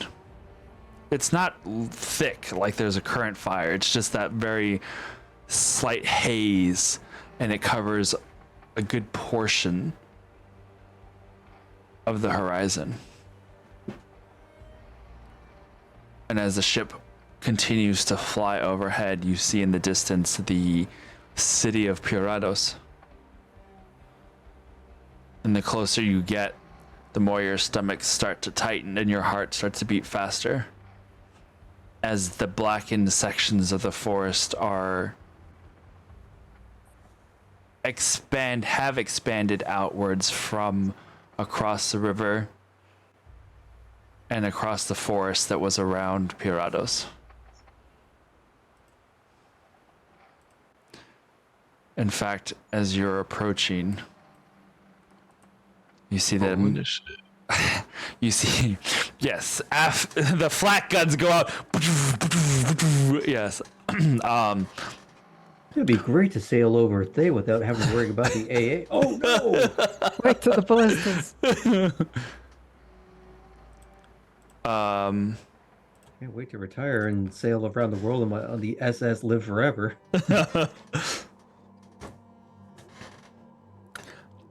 Whatever fire you had seen, Ardrin, when you had returned to this plane was apparently an ever-expanding one. One that had consumed much of the forest by the river.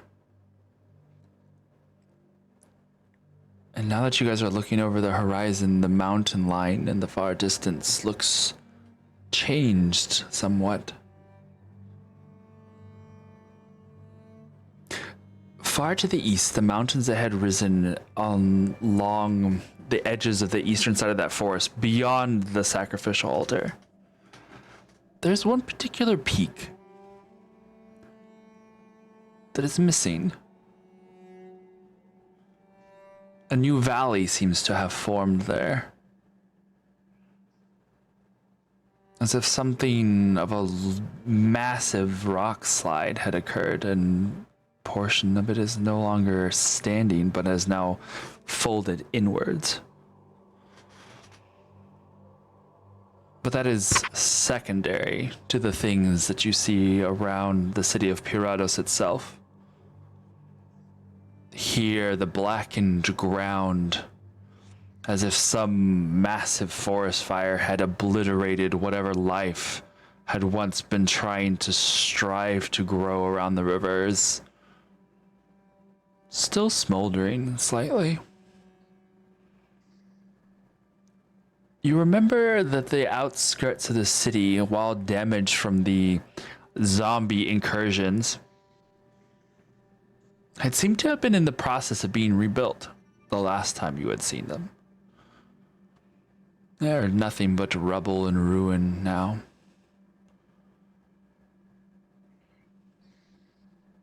But on the inside of the city gates, you can still see that there are several buildings that are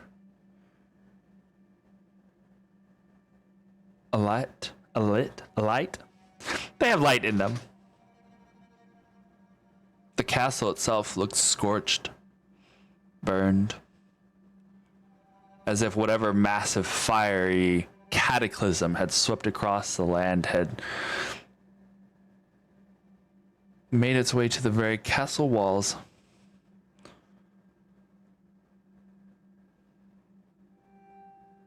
The airship starts to circle around. You guys want me to set down outside the city, or are we finding somewhere inside? Well, maybe it might be best if we pop down with the minnows. You don't mind staying up in the air? No, by all means. It looks like it's a rather flammable kind of space, so I think I prefer to stay in the air very much. You others got any other ideas?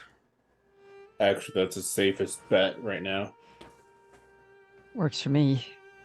We could take one of the minnows so we don't leave them totally without an ability to get out of here in case things get a little hairy. All right. Do you want me to go with you, or do I stay on the ship? Hogan asks.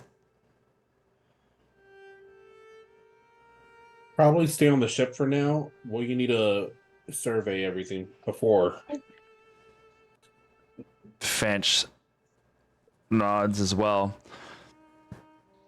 Though she has reached a particular connection with Afriel, she doesn't necessarily follow paladin rules at the moment, nor does she have intense armor, but she is armored up a little, but not in like full plate or anything, nor does she like a nice sort of dress kind of thing with like a little bit of like the plate, A little, like that plate little filigree circle, yeah.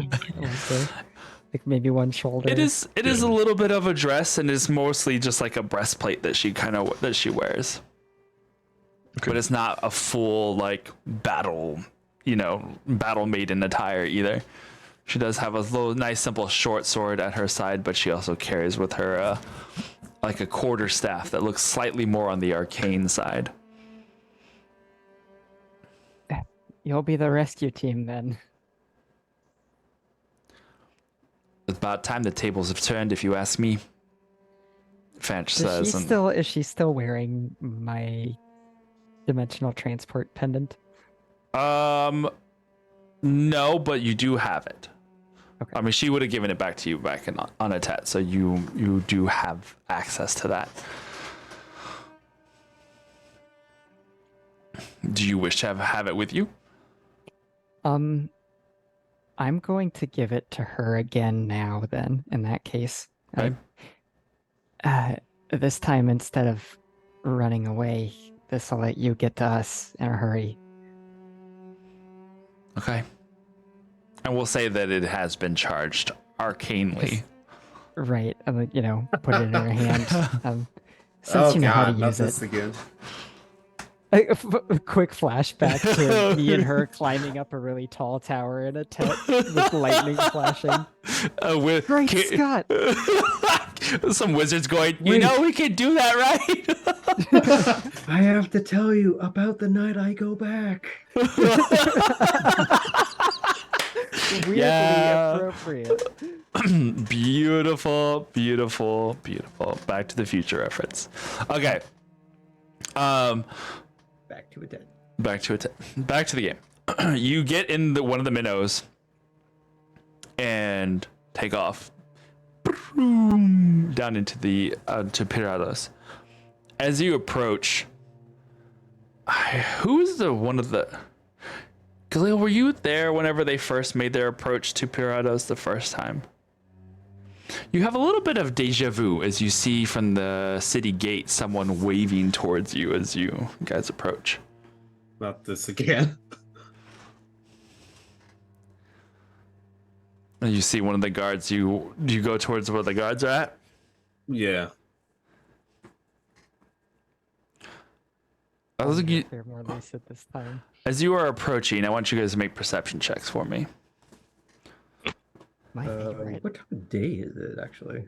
It's now evening, I would say, because you guys were approaching during sunset, or close to sunset, so I would say it's evening now.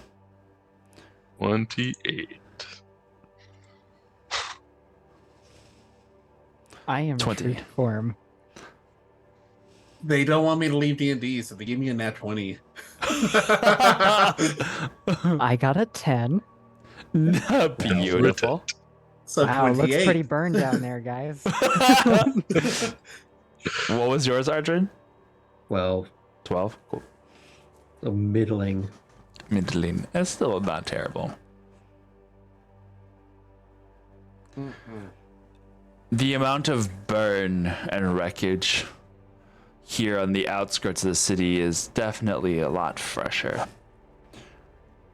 All along the inside, on these little avenues that lead up to the castle, are various, could only be described as possibly the remains of effigies, things that had been burned at one time. You see the soldier that is waving you down towards you. Hail! Hail! Firebolt. And everybody limber up before we go and greet him. We got a posture check. Ah, yes. Oh no! I Not as broke my stressful arm. we do murders. Oh no. Do you come from the gods as well? Oh, there's a Ghostbusters reference if I ever heard one. I kind of quick looked to everyone. They The still gods. believe that? I'm pretty sure he would recognize us. This is someone you've never seen before. What do you I'll say? let the pilot deal with that. Say we've come to bring news of Barnaby. Ah, you go. yes! Yes, the great king. We would welcome any news. The gods have, well, they have changed, but we have found salvation where we thought all was lost. The How you gods figure? have claimed your king. We are aware. How is the queen? The great god Roloch awaits you at the castle. Rolla. Yes, yes. It's that guy. He spoke that his companions from above would be joining eventually. He awaits at the castle. Go. He's here in mortal form. That's wonderful. Of course, you illustrious beings must be his companions. Please go. The rest of the gods at the castle will see you in. As soon There as you we go. land and I touch foot on ground, I'm gonna primeval awareness this shit.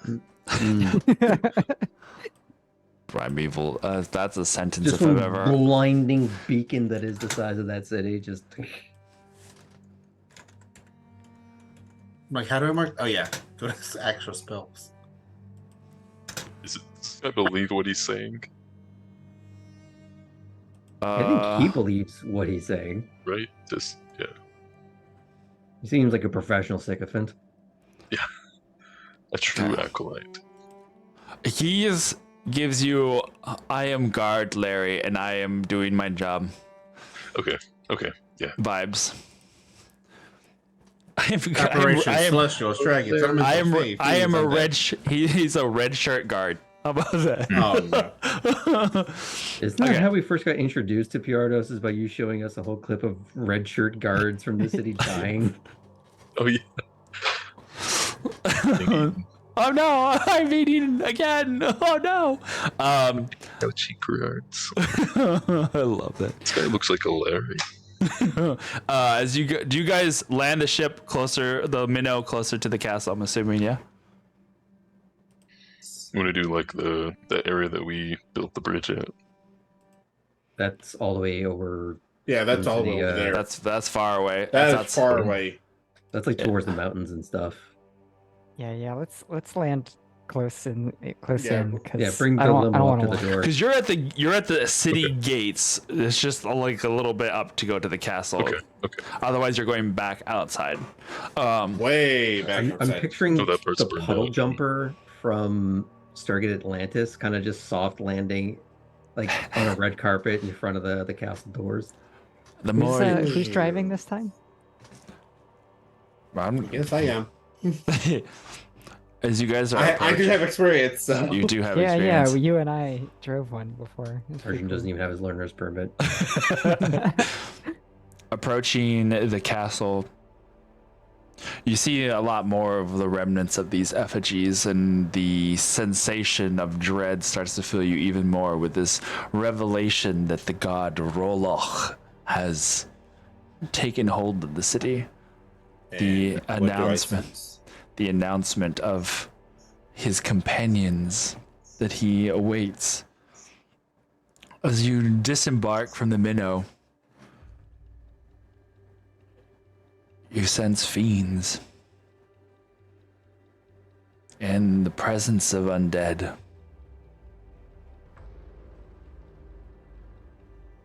And one very, very, very bright star of some devilish nature. Well, that's good to know. Walking up the steps to the first entrance of the castle, you see that the guards there, their armor blackened with soot, their faces stained with white marks of ash,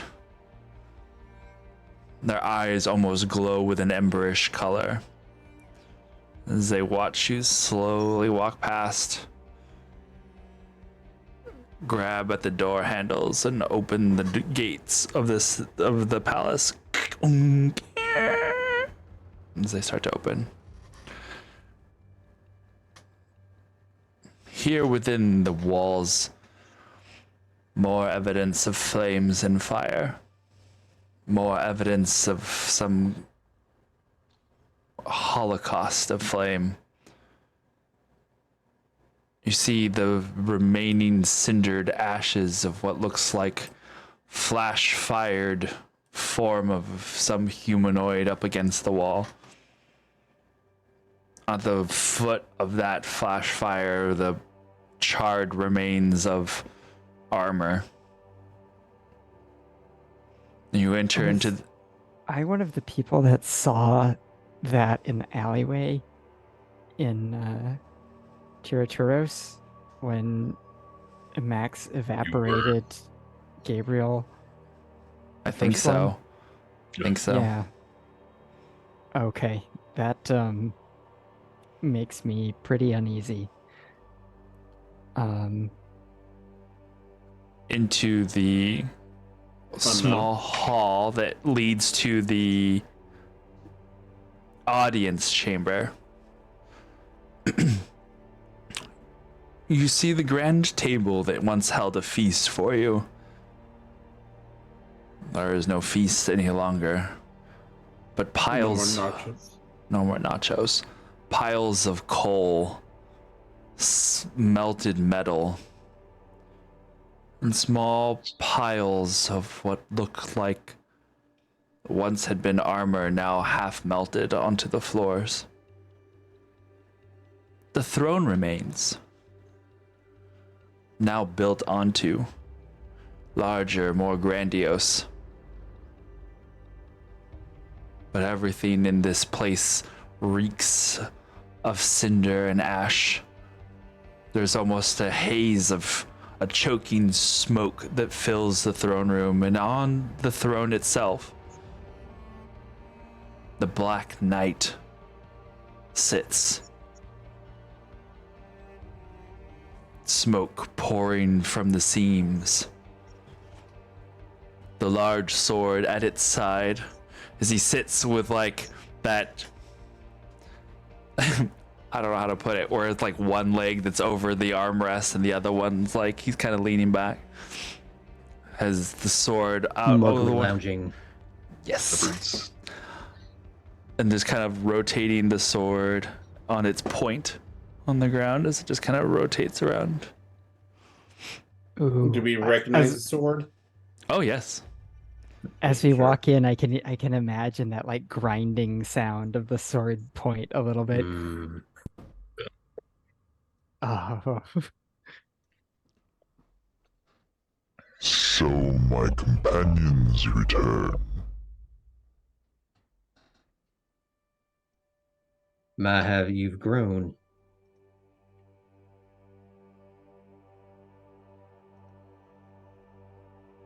Have I?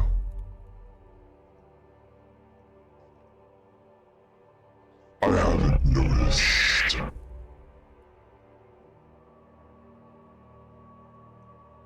Who are we talking to right now?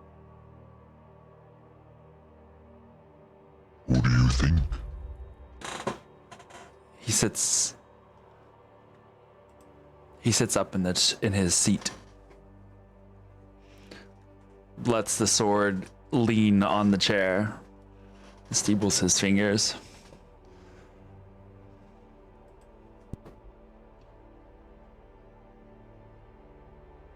I knew you would return. It was a matter of time. As he speaks, you see little bits of flame kind of erupt from his mouth and curl in the air. As I still speak in the same voice, so deal with it. I like to think that's Aaron's actual voice, and he uses a mod to make it everything else. it makes me think of Drunk History when like the characters go Yes. break the Very fourth wall strange. momentarily. For character a little bit. We wanted to check on Max to make sure he made it out.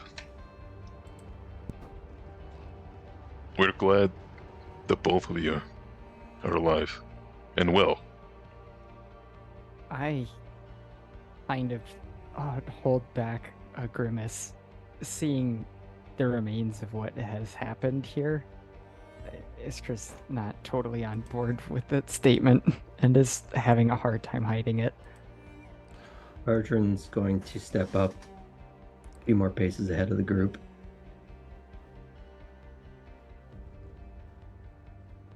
Was this your choice or Max's? Looking around at all the corpses and destruction.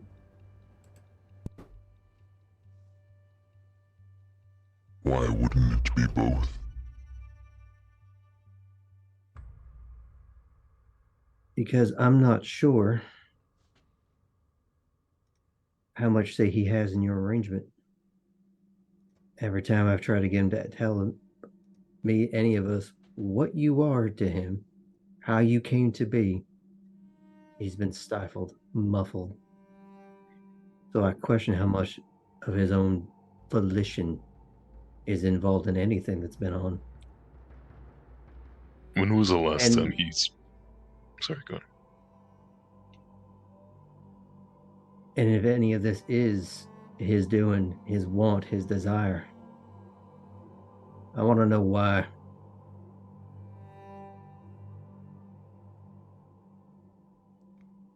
Why did all these people have to die? What did that satisfy?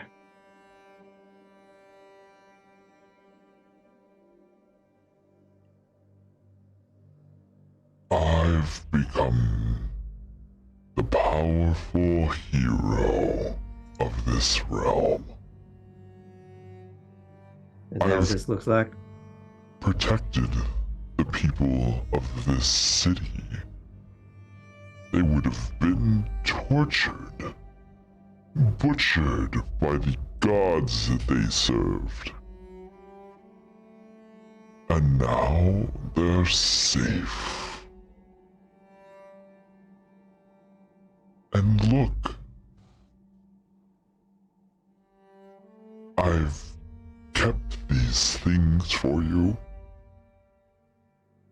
because I knew that you would want them back. And as he speaks, you start to hear less of the crumble of Limbrinder and a little bit of this higher pitched Max within the voice.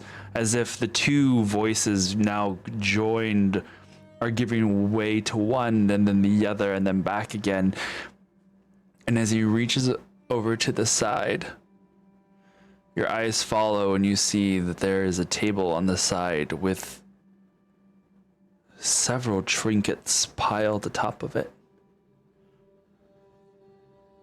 And arranged around it a few skulls at the bottom.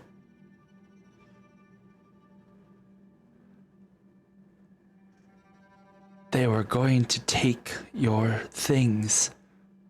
Now you hear Max's voice. I wasn't going to let them take your things.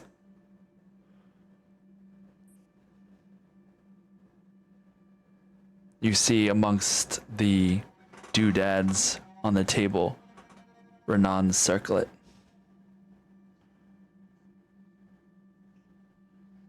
And your hearts grow cold as you look down at the skulls that are on the ground.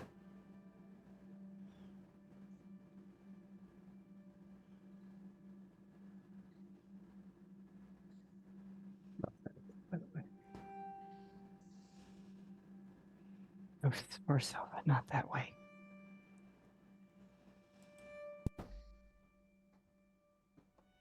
I merely aided. What needed to be done?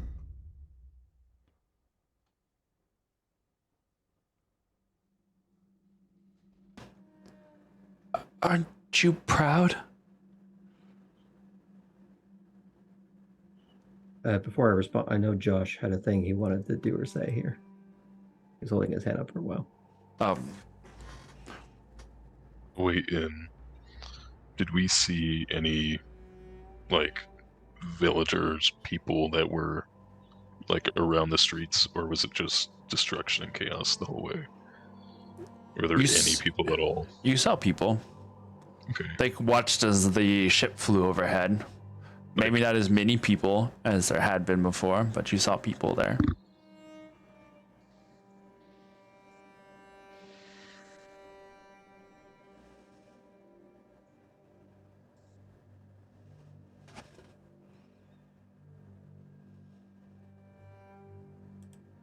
When we hear his voice, does the form shift?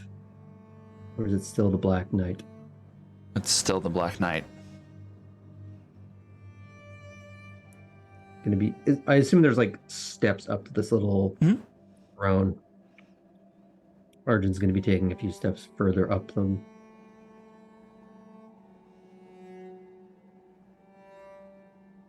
Did you slaughter all these people because of those?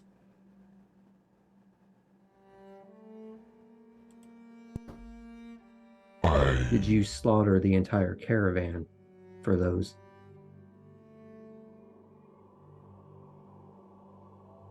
They were going to take them.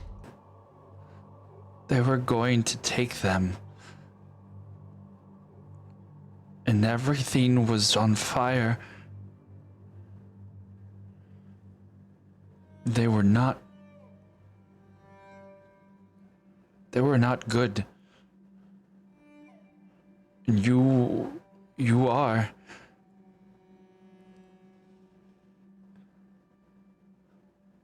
Good people don't do this.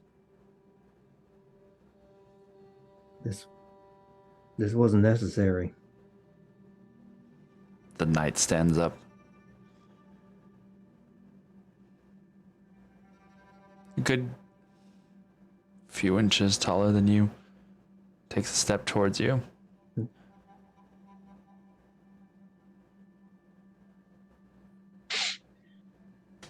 And then the form shifts with the smoke.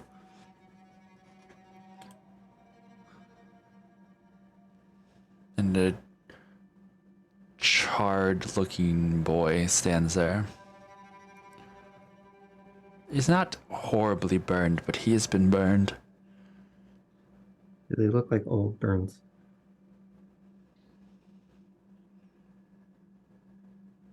Somewhat fresh. Like burns on new burns on top of old ones.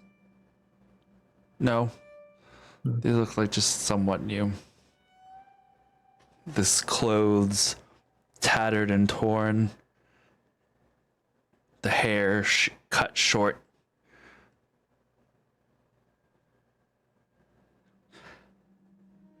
You all disappeared, and I didn't know what to do. So I ran as fast as I could back to the caravan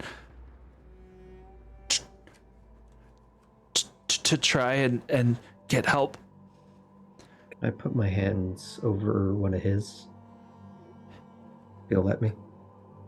It will. I'm just gonna kneel down in front of him. And they weren't going to help you. They were just going to leave. And you can see the hatred in his eyes. And after everything you had done for them, they were just going to take your things and leave.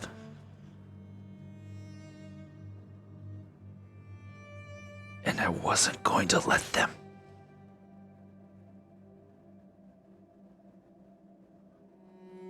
And I don't know what happened after that. But everything was on fire. I was on fire.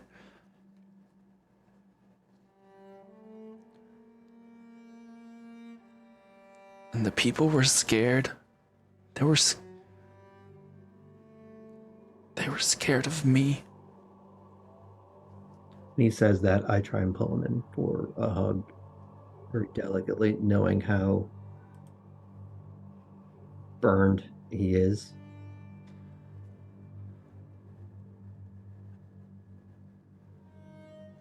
So I knew you would come back.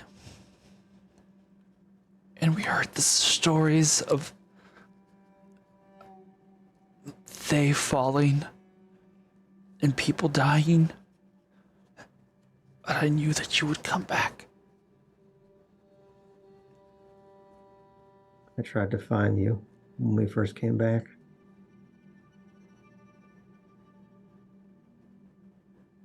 I'm All I glad. found was ashes, and I worried for you. I'm glad you didn't find me. You wouldn't have found me.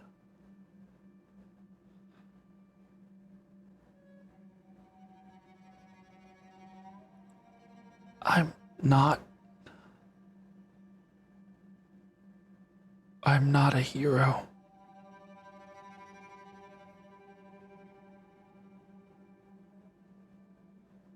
You need to tell me what your arrangement is with that creature. This can't continue. You know that, right? People are hurting. People are dying. Maybe some of them deserved it, but can you really tell me all of them, all of this was earned?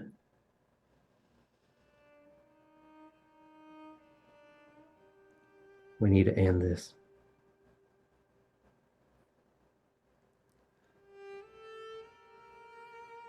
There's only one way to end this.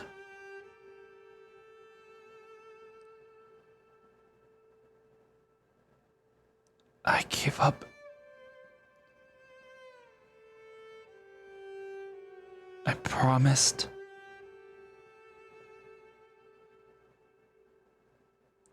I can't.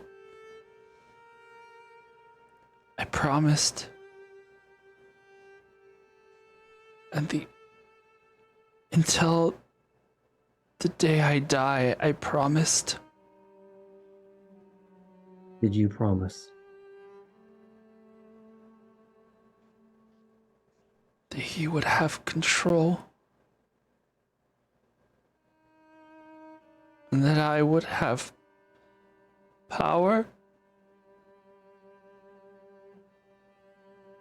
and be strong.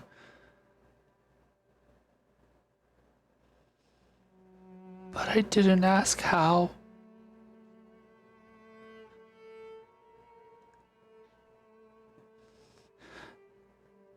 And there's no way out. 'Cause I promised. I'm going to lean back from the hug and sort of carefully brush back his hair.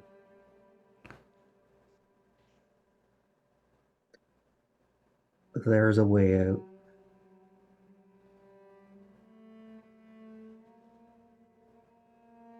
And it's going to be painful.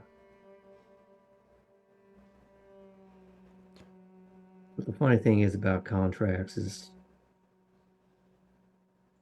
there's always loopholes. You just have to make the choice.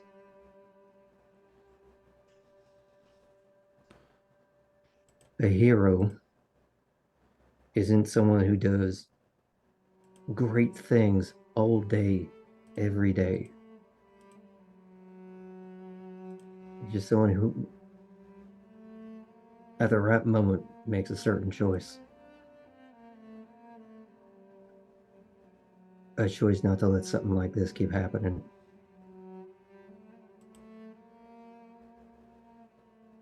Do you want to keep hurting people?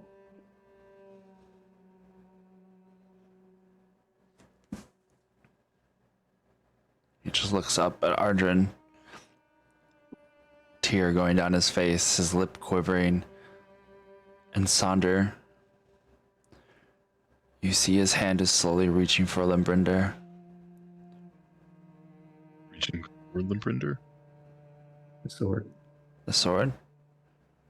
I'm going to... You just see it like he's keeping his eyes looking up at Ardrin. One hand is going back behind him, trying to reach for the sword. And you see that the hand, as it's reaching out, becomes gauntleted fist. Slowly. He's trying to keep it low, trying to keep it hidden. I'm gonna sprint. Tackle. Tackle the boy or tackle the sword? The boy. So you're tackling Ardrin. I'll try to get between you guys. Mm. If I can. Down, Mr. President. If I can, like, grab Max and, like, roll and, like, separate him from Ardrin.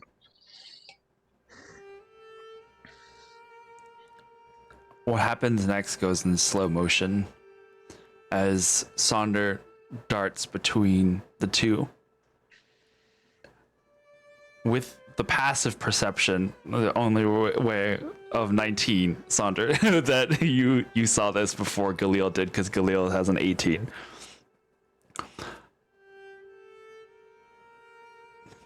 And Ardrin being so focused and in the moment, you shove between the both of them.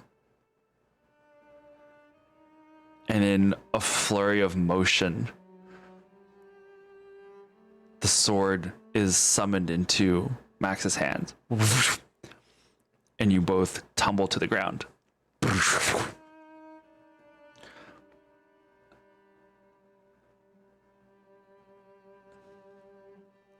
And you hear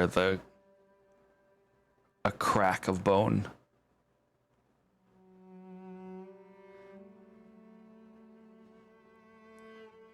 And the surprised and angering face of Max as he looks up at you. And his arm is broken backwards in an odd angle.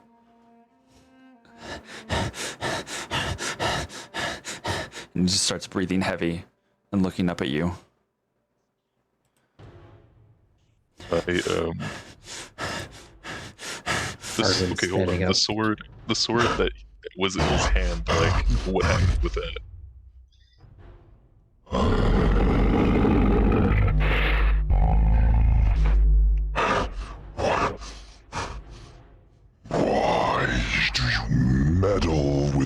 is it you don't understand? You won't control him anymore. Shut up. You're not going to control him anymore. We're going to end this now. I do. Not anymore. Arjun's going to It ends flash here. his sword into his hands. Your power is based on a contract. We're going to make a new one. You and I. Right here. Right now.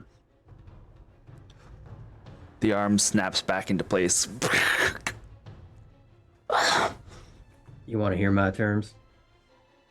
Isra worries about what Ardred might say, but she knows he's pretty sly, so she's standing ready but kind of backs off a little. You and I are going to have a little bit of a Donnybrook. You win, you keep the boy, you do whatever you're going to do. I win. You leave him be. You leave this and every other material plane for here, now, and forever. You never return. You never interfere with him again. This is your one chance. Because if we gotta do this a different way, you ain't coming back at all.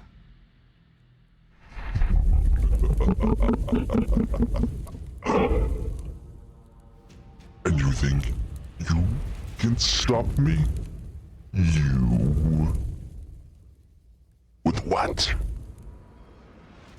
The power of petals?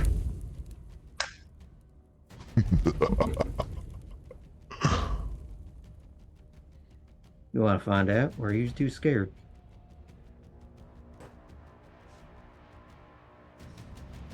A lot of boast coming from a man who, up until a moment ago, seemed very confident. So we gonna do this? I want your word. And I know what that means to you folk.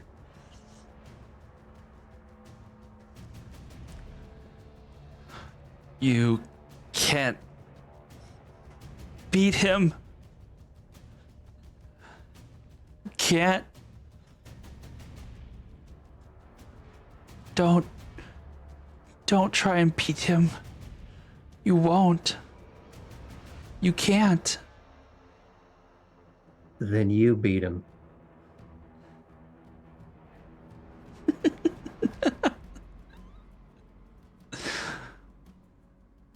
The sword slashes out towards you. With a 13, I think that misses.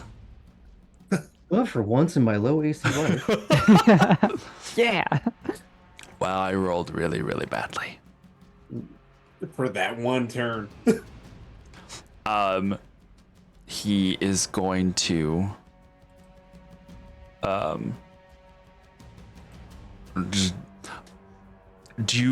how do you want to do this? Because either all of you get involved, or is it just going to be one-on-one? Well, here's a very important question. Did he agree to my terms? He hasn't said Did anything. he He just swiped out at you. Okay. Oh, well, now we haven't even signed the contract, and you're taking a swing. Agree to the terms, or we can go do this a different way. You have no chance. So you're confident is what you're saying. Explicitly. Then you should have no problem agreeing to the terms. I'll sweeten the deal. I'm not bound to anyone. If you win, you can have me too.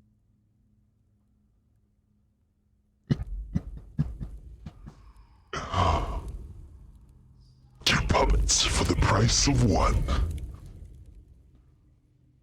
Deal. He flashes a hand outwards and a scroll appears in midair.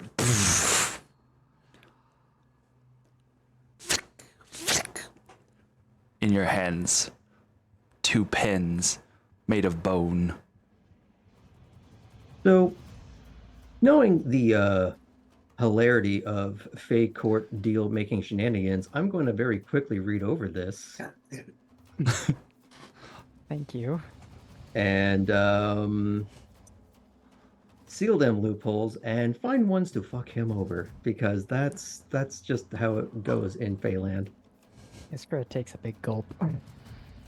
Can you read Inferno? No. And now, oh, I can. she can. We can.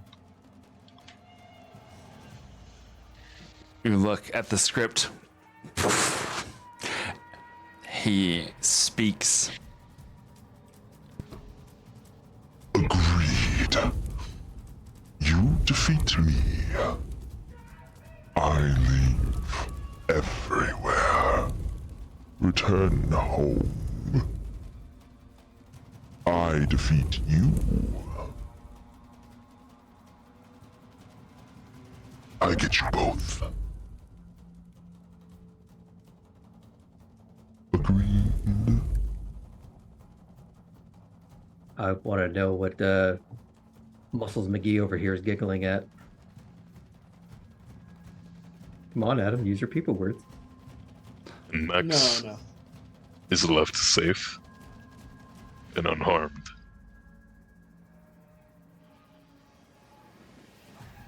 You could add me to the contract to add that on.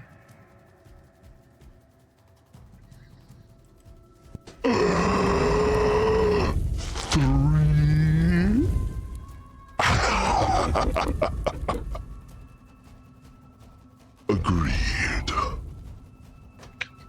You see the words appear across in Infernal. The Max is left unharmed.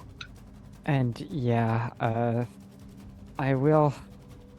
Boy, I don't know that my tattoo does this yet, but do I understand what's in the contract, being as I've had my powers activate in high stress situations before? I'll say yeah. Cool. There are a lot of like I imagine that legalese actually is just infernal. Is infernal. Also, Wow. Ardrin, you've been given inspiration by I have the wonderful inspiration. taco. The wonderful taco of us. Well, that's just necessary, because Arjun may have goofed. May have. Hey, look, it's important to press buttons. It's for a boy's soul. Come on, man.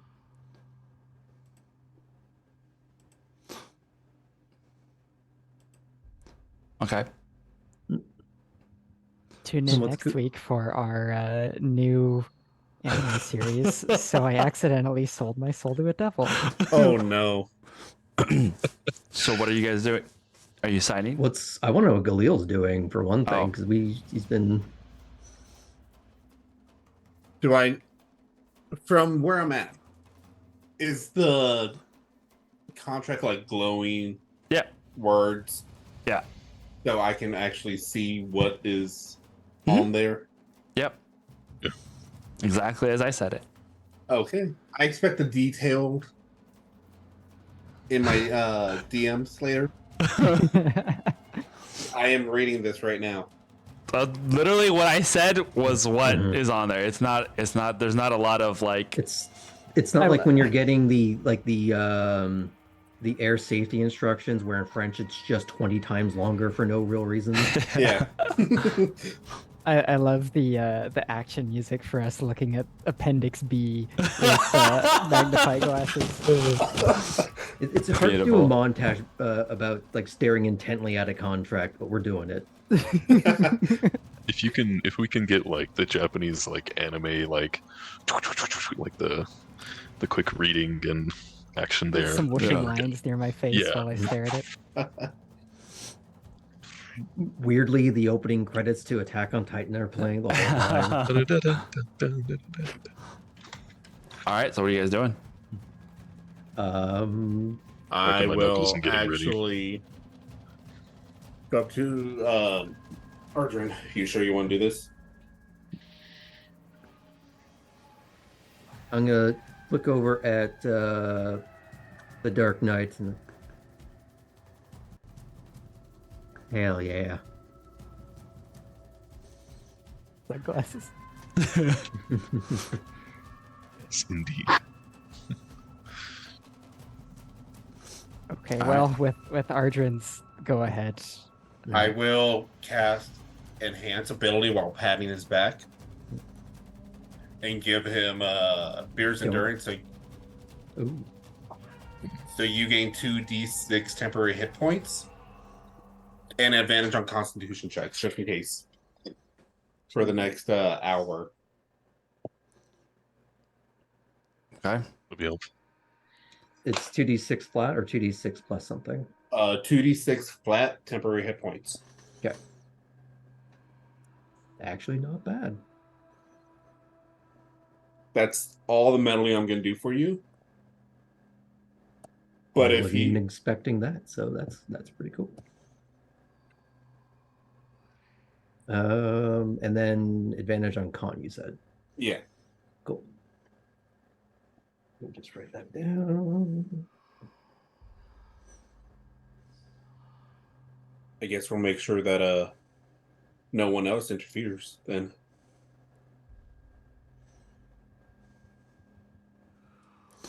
He The contract. did you say that out loud? Which part? Galil. The no one interferes then? Yeah. No. He's going to turn to you. And trust the word of a celestial.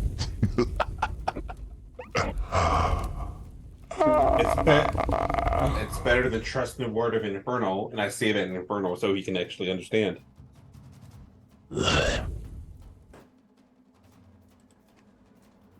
All right, so he gets Limbrinder, brings up the sword, and looks over at Ardrin.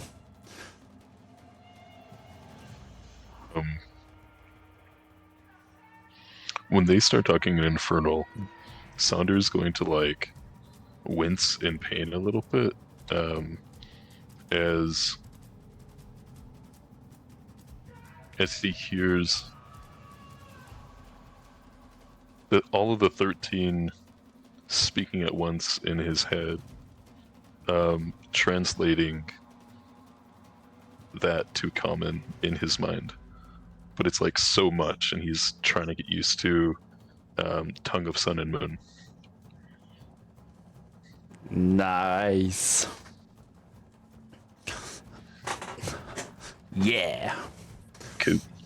I love that. I love that so much. All right, cool. Then who? It's just for clarification. This is just an Ardrin and Death Knight fight, right? Oh. I thought this was a Ardrin, Iskar, and Sonder versus Death Knight fight. I'm just I asking. thought- Those involved. For Yeah, those what? involved. You know is no, but he did this. The contract just specified if Ardrin defeated the knight. Yeah, that's what I thought. So as long as So- he's involved, Yeah, That's- so good to that's go. the fun thing about Okay. this contract. That's Then- why I then- only gave it to him. Then roll for initiative, my lads and lady. Okay. Good luck, y'all. We got this. Yeah. 23. Yeah.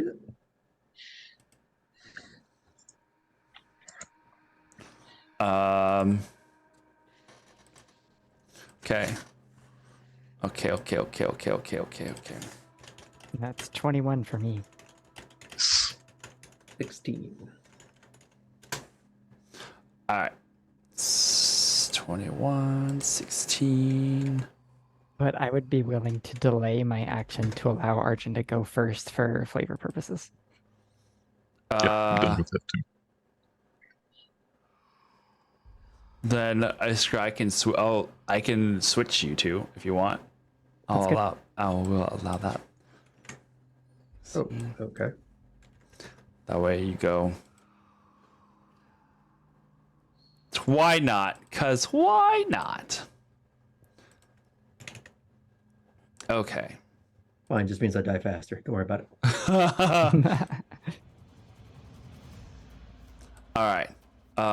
Then, in that case, Sonder, as you are the first one up, and then Ardrin right after that. What are you doing? If you're wanting to hold and wait for Ardrin to do something first, if you want to prepare something or whatever, go for it. Yeah, I'll get over towards Limbrinder and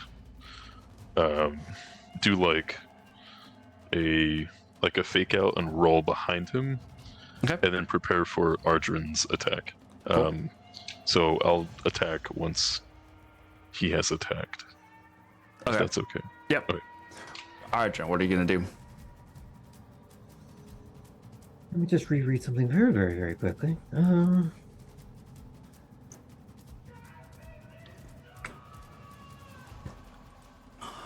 Yeah, I'm gonna do that just because why not? I'm going to use mental prison in a very different way. Usually I'm sending someone to the Rose Garden, and it's a horrific affair because it's a claustrophobic hedge maze that's trying to kill you. Here he sees the image of what Max's life could be without him. Ooh. That he has a life. Interesting. Roll That he for could be something and someone without him. And I roll for feel like intimidate. that is just such a massive blow to his ego that it does the psychic damage that the spell does. What do you imagine? Him actually knowing people. Him having people that he knows and relies on. Him being able to go places like going to a Tet. Being around us. The idea that he has a support network that this creature can never have and never be a part of.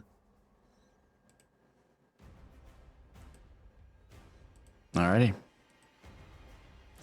That is a... What kind of save is it? That is I want to say it's intelligence, but I want to double check. Intelligence. Intelligence.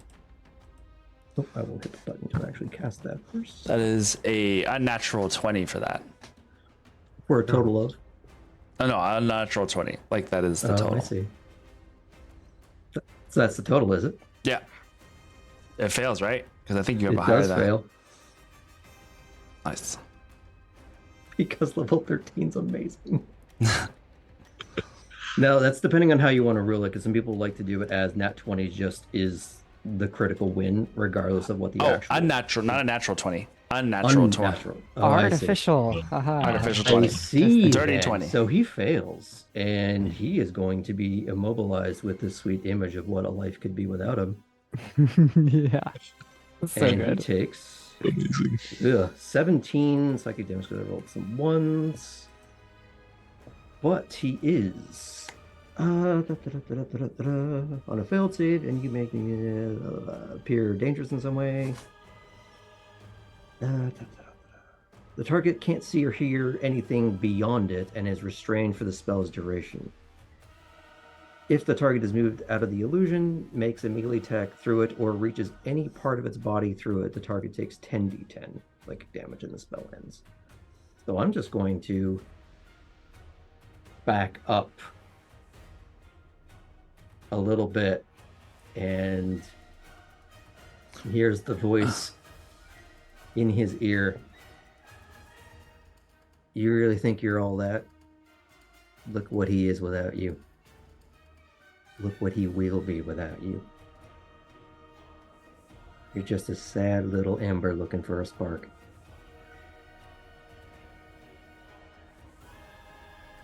Okay. Obviously there is no response at the moment. It's just Sonder, you said you had held your action. To attack, yeah. If he's in the mental prison. he's restrained, so you get advantage. Damn. And he can't see you. He does not perceive you at all. let's do this. Sergeant does emotional damage to the demon. 23 That to hits. hit. That hits. Okay. Go ahead and roll all your attacks if you want. Yeah.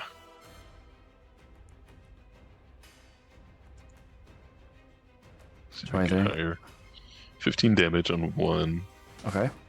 Waiting for the next one to come up. 33 to hit. That hits. Mhm. Yeah. Sorry, I'm Pretty trying to much. like clear this out.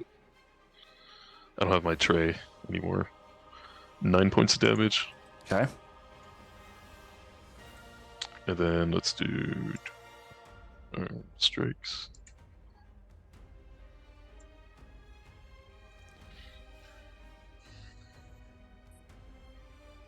$26 to hit.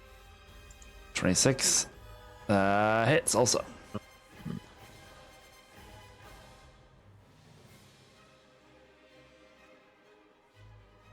Nice. 13 points of damage. Okay.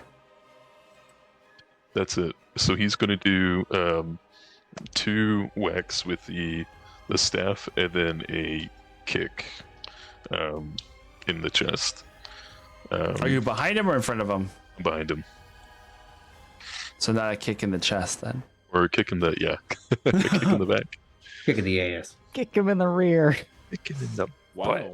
Does your mental prison, I know it's mental for him, but does it look like on the outside like anything in particular? Flavor wise? You mean like, do we see anything? Yeah. Right. Do you want it No. to show anything, or is it just psychic? It is frozen in place. I'd like to see like this little faint haze of sort of like magenta, and red, like sort of fine mist of like rose dust or something like that. Like, so you get the sense that everyone else is seeing something, but he's seeing something very different on the inside. That's so Yeah. cool. Cool. Okay. Yeah, I'll do that and then stay in my position. That'll be my turn.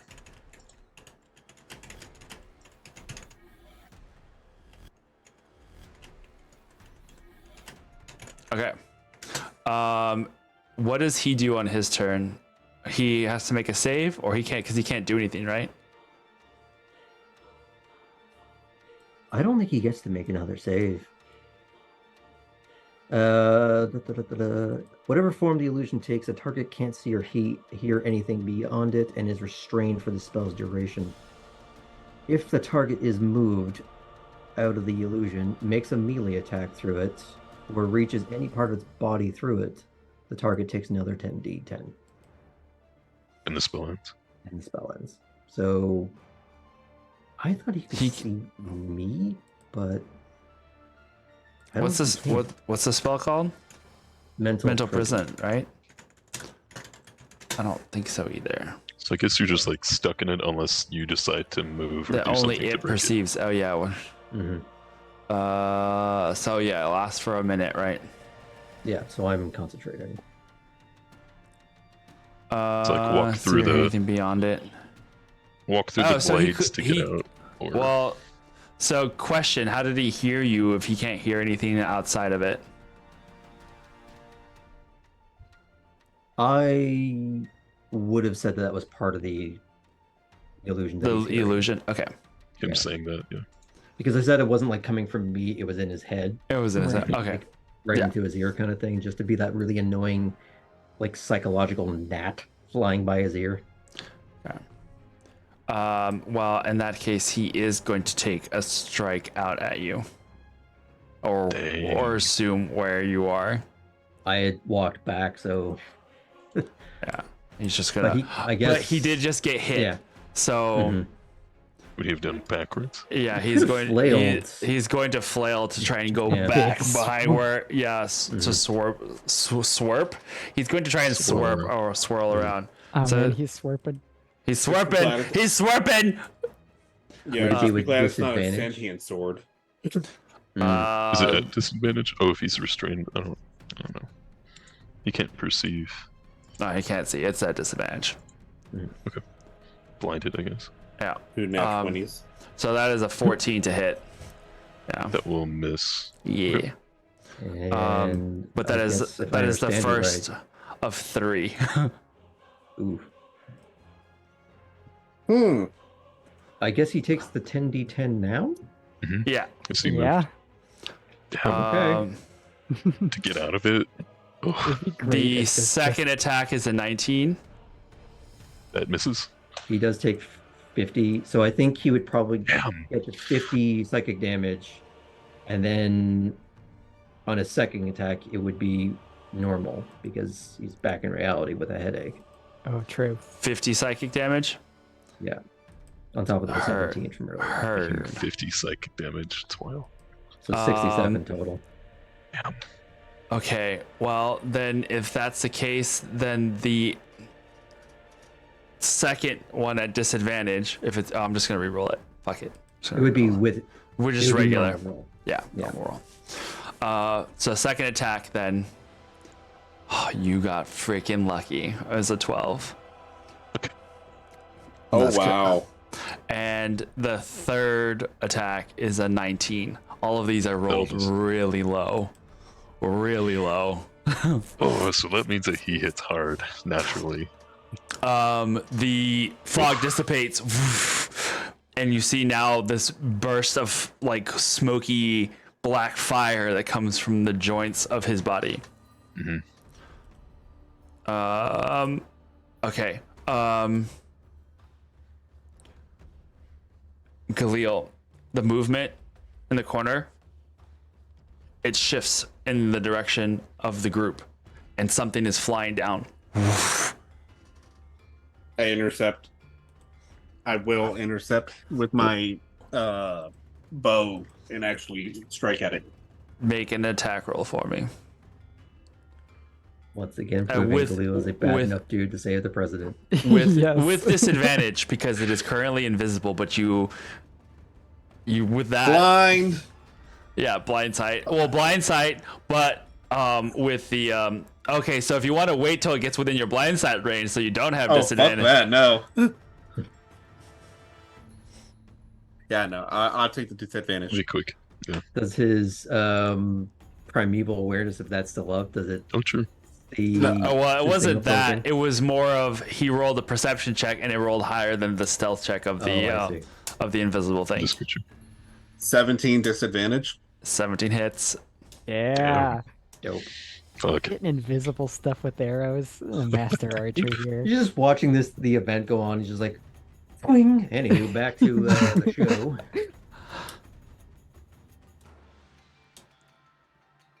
Fuck. Actually, I have to do the damage on here. Can't find my dice. Do it. You can do it. Where is this? I gave you a sweet D20, and you're not using it right now. I know. I'm using the only D20 that was right in front of me.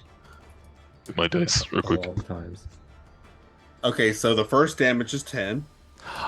So you guys watch as Galil like focus on the event. Kind of look, you see the slightest imperceptible shift of his head, brings up a bow, fires it quick, one shot. This imp appears out of nowhere, now struck through with an arrow, and it just splatters onto the ground like a dead. Awesome.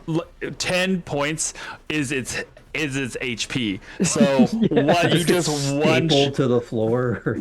you just one shot this imp that was like you just hear the as it like gremlins poof, hits the ground and like tumbles over leathery wing over leathery wing.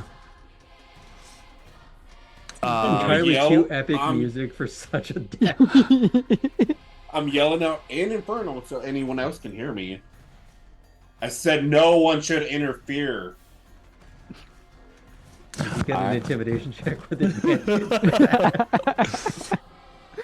I will Put say, it out on the table for them to deal with. Galil, that now that your eyes are up, you see that the whole ceiling kind of shimmers and moves as if many invisible things. It's kind of like watching a whole bunch of predators that are on the ceiling just kind of like start to move. Iskard, it's your turn. All right. I'm gonna go with my classic water whip first to start because a prone devil guy is better than a not prone devil guy. So I need him to make a dexterity saving throw, please. Dex save. Save. That is going to be. Oh. Wow. 22. Okay, he beats Okay. it, but he still takes damage. Nice. This is your grapple. Yeah, thing, the water or- whip wraps around him, and as it like tries to tighten and pull him down, you can see it start to steam and evaporate away from the heat that's on his body. But the Okay, steam damage. Yeah. Seeing that happen, I kind of quick shift my strategy, and instead the water just like goes into like a quick jet that goes and like blasts against him. Nice. Surrendering the water whip to just do damage. So instead, it was decent.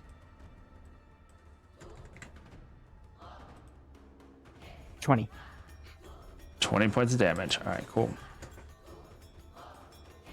As the blades of water like go and seep into the joints of the metal, you can hear the little hiss of more steam, and as that kind of rises around him, creating this like brief smoky steamy barrier around him, you see it quickly dissipate and evaporate as like, you know, when heated air kind of makes stuff move really fast, it kind of does that around him and kind of starts to go away.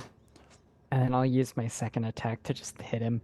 Yeah. But doing the same thing, right? So my fist is gonna quick flash water and protect myself essentially with like a little globe, so I can actually strike him without burning myself. Okay. Provided I hit him. Which that.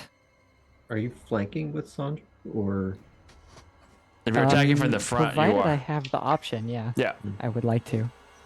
In which case, I'll roll again Cassandra just in case. positioned himself behind him, so Cool. Okay, I was the same both times. This one is a 21 to hit. Do I hit him? 21 hits. Nice. Okay. I found my dice. Also good. That's just a 4. I rolled a 1 on the damage dice. Ooh, So damage is damage? A I 4. feel like and when it's- I strike, I'm not quite prepared. It's still pretty hot. it's punching hot, that and then it's just metal. hot metal. So it's like Beautiful. I do like at the beginning of Jackie Chan Adventures when he punches something and it goes ah. Oh yeah, when he pops from the cartoon, the person and back. Yes. Beautiful. All right. That's the end of your turn. The beginning of the round. Sandra, what are you doing? I'm gonna say I can help with that. I'm gonna do 2 strikes and then activate aspect of the worm fire resistance Nice. because we're fighting the fire guy, so hopefully that helps. Okay, so 2 strikes against him. And those of you within close proximity, all of your allies, you see these scales, these dragon scales kind of grow on your skin. These the arcane and spiritual looking, and then they kind of burn bright red from silver to red, and then dissipate into your skin. Let's see. It was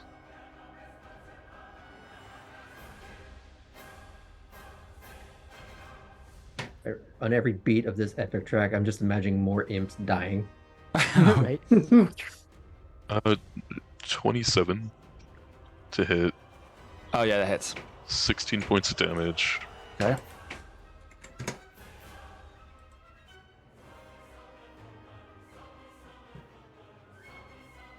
Oh, that hits again. 15 points of damage, and then the bonus action of the aura will begin. Okay. Which Cool. is which is going to be anyone that I choose any of my allies within the aura of 10 feet have resistance to fire damage. Gotcha. And this will last for a minute. You have to be within 10 feet of me. Yeah, that's easy enough for everybody right now. Cool. That's it. All right, Galil, you see that there are several of those things crawling on the ceiling that look like they're getting ready to move again. Anything else you're wanting to do? Radiant consumption, and I'm going to fly up near them. So when I stop my turn, technically, they take my damage just for standing next to them, and they take 13 points of damage. Oh no! Oh no! Well, as you fly up, do they make saves for this or no? Nope. They just have. They're just next to me. As they if they start their turn If I end my turn in their space. That's in wild. their space, it takes 13 points of damage.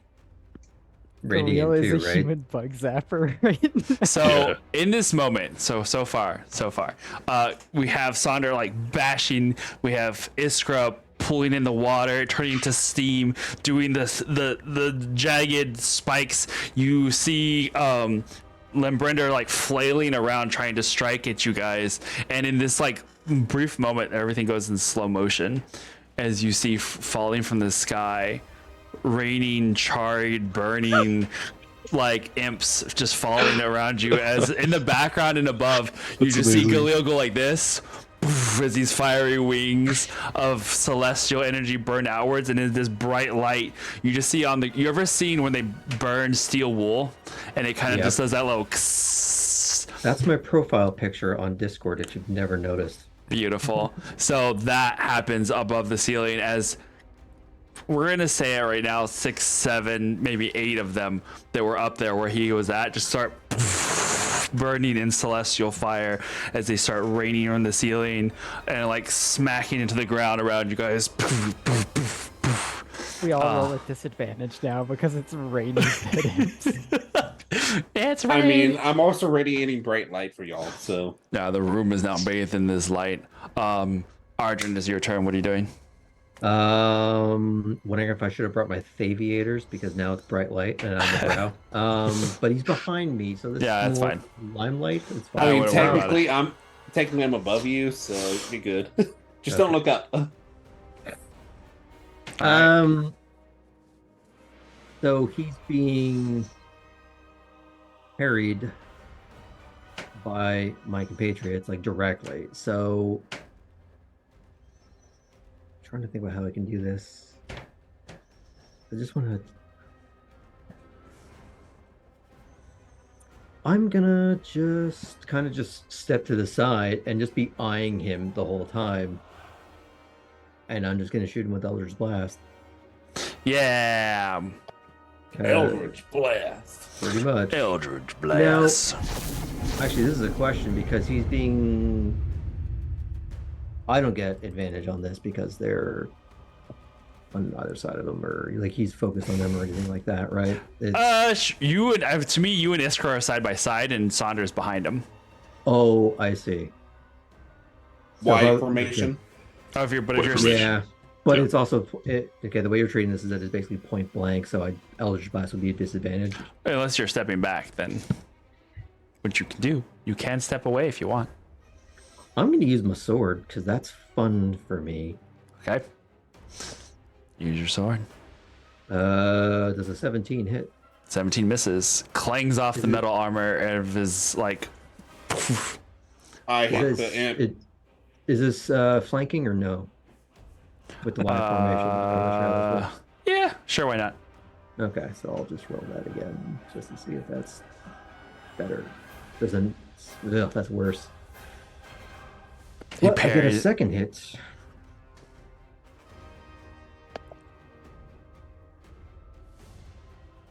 $26.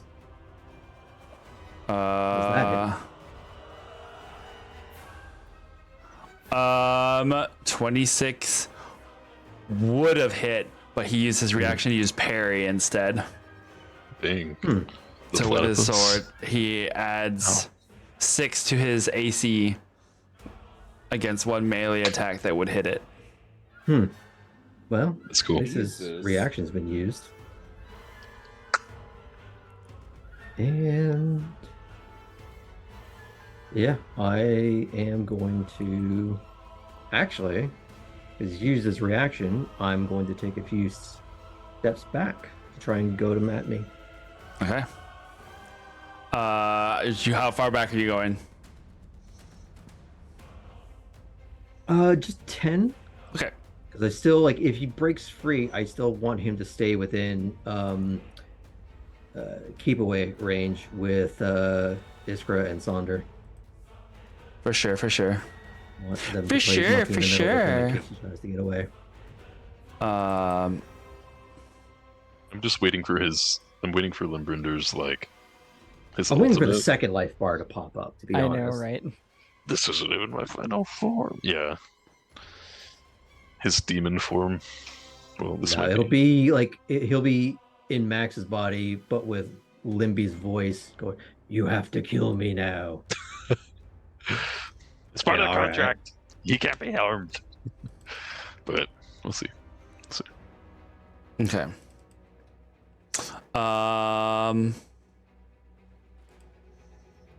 Where are we? All right. So he takes as he just parries you off. You take a couple of steps back. He brings up his sword and smashes it down onto the ground.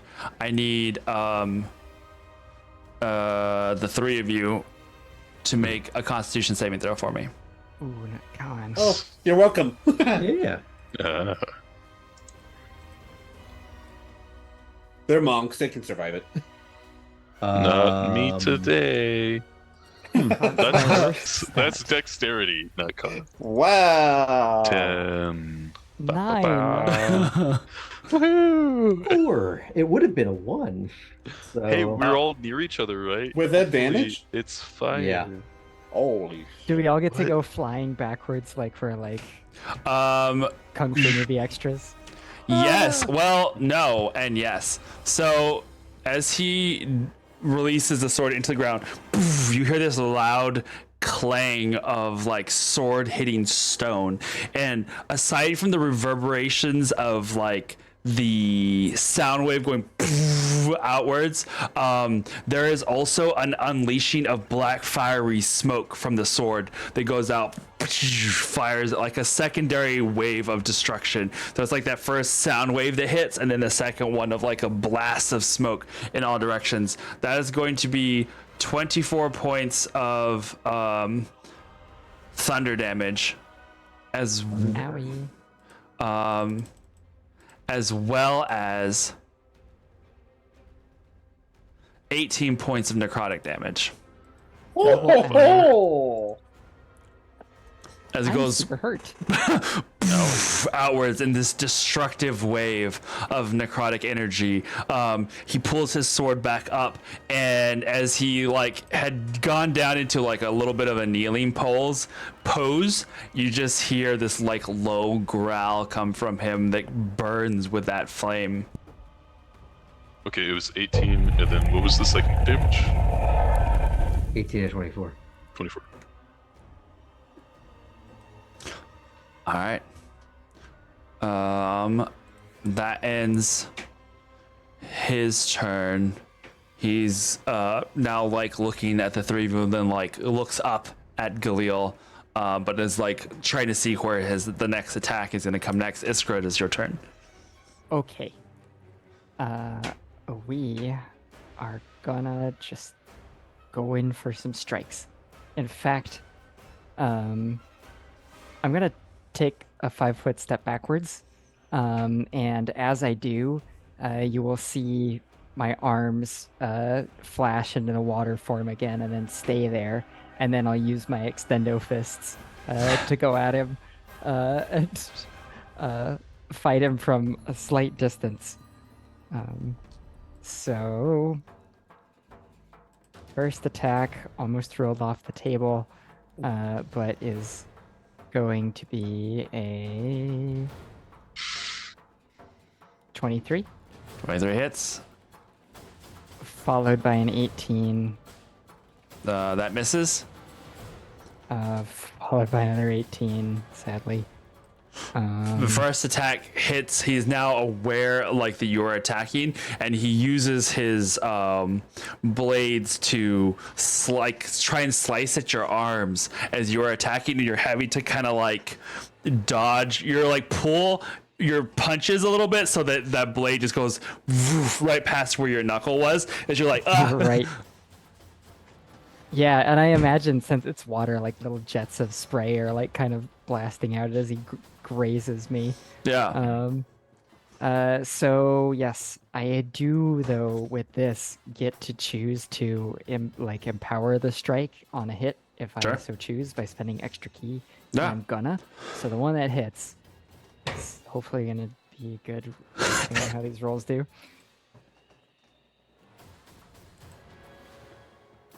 The one that hits is going to be 13 points of damage. 13 points of damage. All right, cool. Yeah, and then you know what? I will spend an extra key point and make it a flurry of blows. Nice. Nice.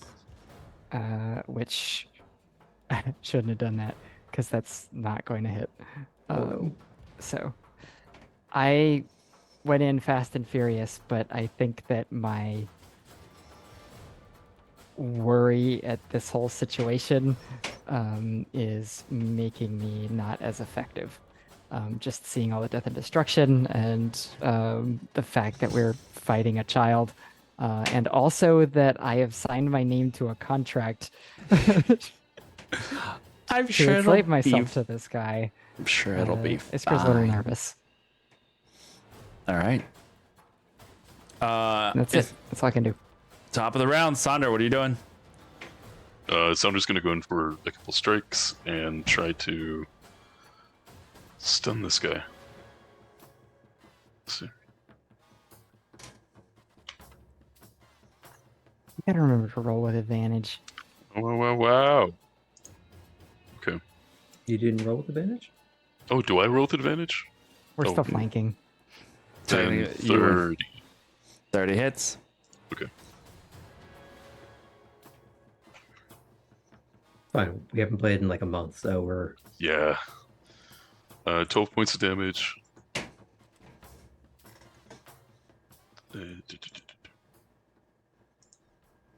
32, and then 14 points of damage. And let's try to do a stunning strike. Okay. So he'll need to Hold do up. a con saving throw.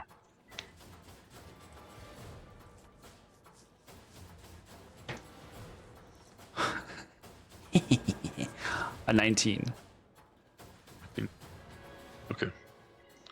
Since that is not working, he will like empower through with a last unarmed strike, trying to smash through the armor with a palm attack. Sure.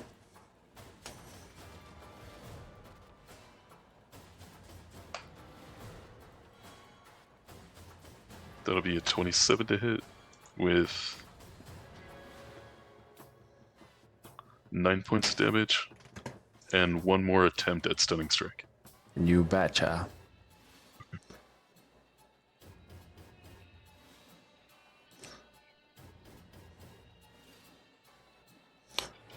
That is an 8.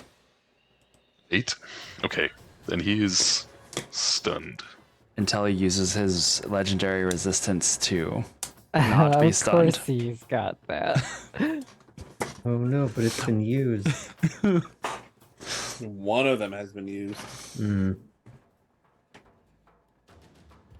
Uh, Again, for fun and giggles. You guys signed your names on that contract. I actually signed your name. I never said I was going to sign mine. That's fucking nuts. All right. Anything else you're doing?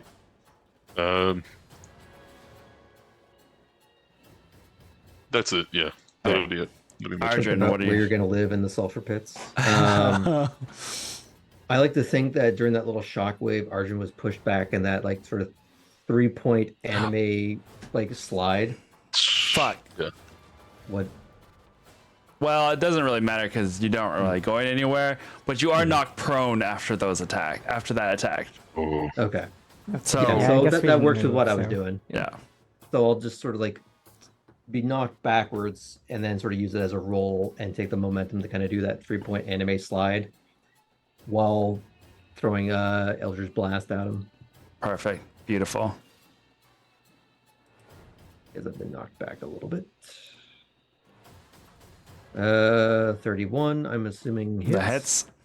I'm just gonna roll. Parry. That's easier. 32. That also hits. Does a 19 hit? Nope. Interesting. Okay, well, 2 of them. That's good to know. Ooh, that was close to being good. 9. Ugh, those are terrible rolls. it's okay.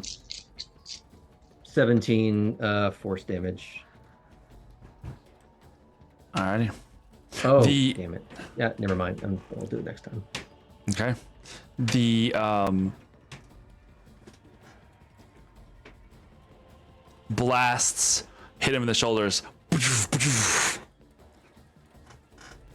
And you can see that it like makes him take a couple of steps back towards you, Sonder, and you kind of like match it. So none of you really like go out of each other's range. It's just like he like it's all starts, shifting. shifting as he like stumbles back towards you, and you're like, ah.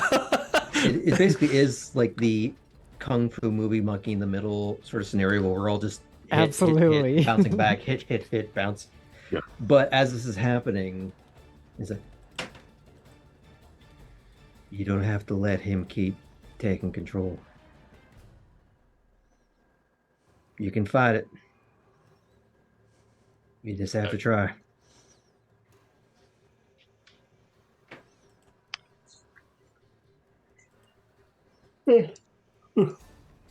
There is a moment where he just doesn't move. Make a persuasion check for me. I was hoping the picture of his idyllic life earlier might have helped with that, but okay.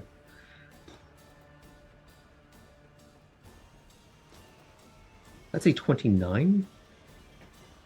Yes. He can do very few things.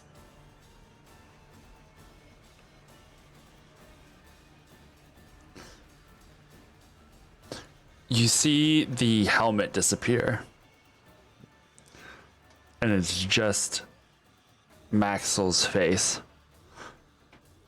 A oddly smaller looking head on this larger body.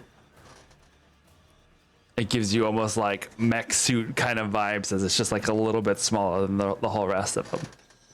Oh, I'm thinking about that Power Ranger season where they had the kid become a full-size one. Oh, Power Rangers Turbo. Yeah. Justin Blue Ranger. You see him like looking at you.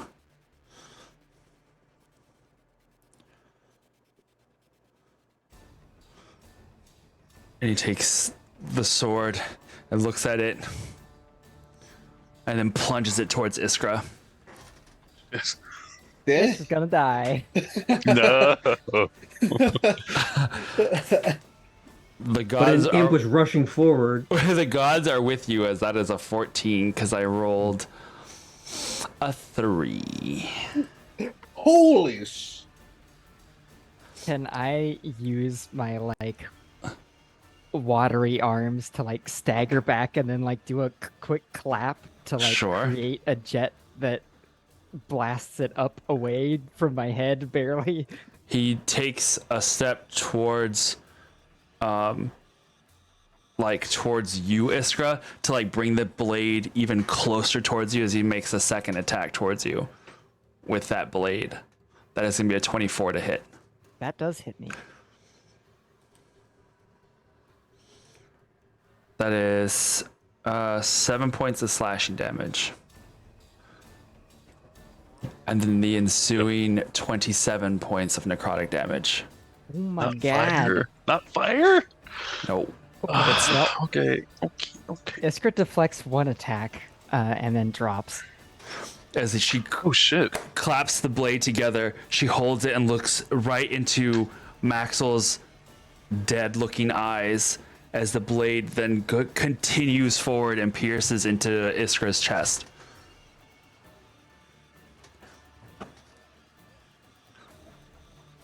He pulls the sword out, looks over at Ardrin, looks down at Iskra, and raises the blade to make one more attack on Iskra. Can I rush it? We'll have Looks to up. do this, Max. You can see you two. you can Fight him. You can see the blade Fight him, Max. shaking. The blade shakes, You're a hero, Max. and it shakes, and it stabs downwards. There is this blade that goes right on her shoulder. It's inches away from having been a deeper impact into it. I'm still gonna say that you are going to take a hit from this, but I won't knock it on your death saves because it wasn't enough to like really be bad, but it is going to still have Just cut reopen into that your shoulder scar that I had from Nethchat. because it's basically this muscle right here that he just sliced into. No. Oh, I'm gonna be in physical therapy for a while. It's a good thing there's magic. Oh no, Etet will have to install new protocols to personally take care of it. If she makes it. How sad for Provided I you. make it back. We'll bring back what's left. It's fine. Time for Fanch and Hogan. Yeah, I was gonna say, we'll finish you.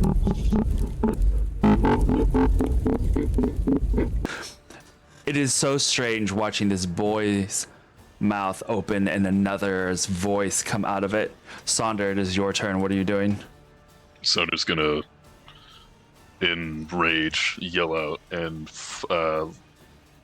lightning will come out in a line towards Limbrinder.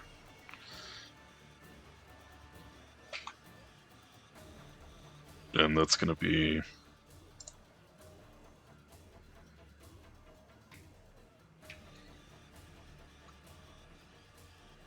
points of damage if he does not make a dex saving throw.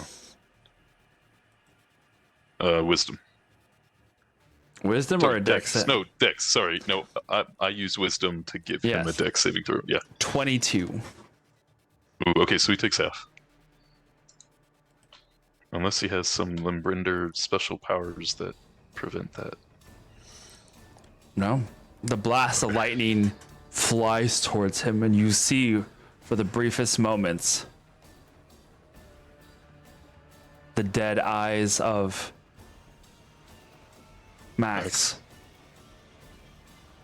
grow wide with life as the lightning blasts into him and sends him flying across the room.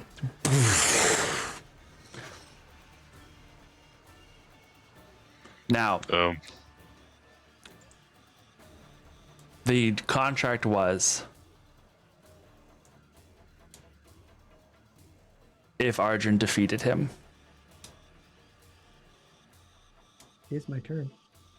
But Sonder just defeated him. But Sonder just landed the final blow. No, I didn't. No, I didn't. That blast of lightning that flies across the room, there is no thud or impact on the other side. As there is no person. Only black smoke roils around. And Max and Limbrinder are gone. On, but not.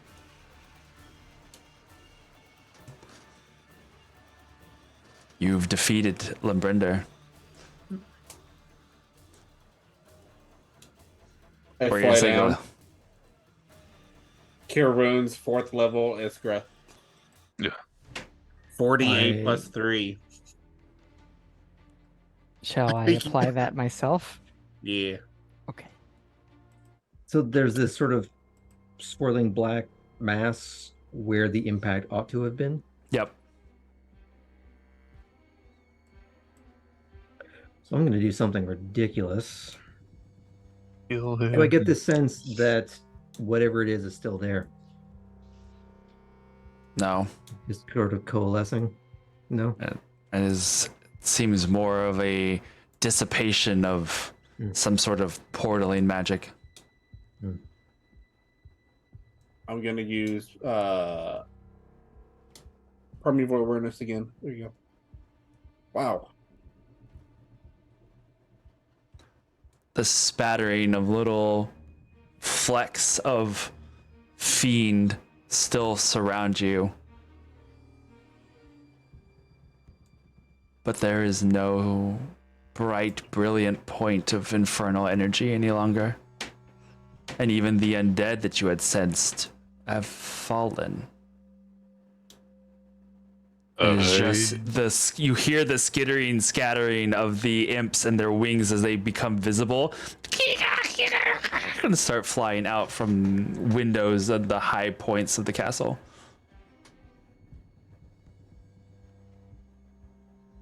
We'll power down so that way I don't hurt anything else. I'm going to yell out, sort of just looking around, trying to see if there's something to get the attention of. Just, what was that? You got a little bit of a bloody nose and then you saunter on back? Where was all that bravado I saw when we showed up? Come on out and be your end. And I'm just going to be going into the initial pose of when I was first sparring with Max.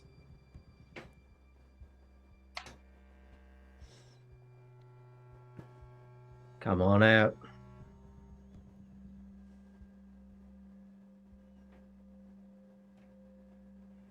There is no response. Do you feel him, Khalil? I don't. The lightning can be powerful, but I am no Renan. I don't think I turned them to like dust or anything. I couldn't imagine. He has to still be here somewhere. Hearing this conversation from the ground, Iskra says, "So this isn't the Hells, then?" You're back. Not today. I was so scared he was going to do the Gabriel thing to you. I hadn't considered that was a possibility. I'm glad he didn't.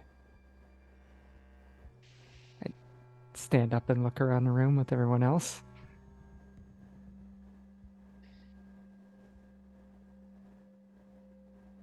Maybe we should look around the castle a bit more.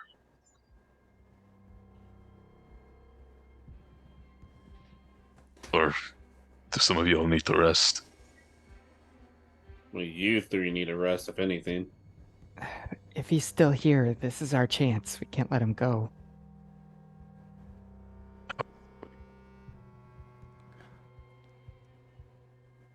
Come out and face us.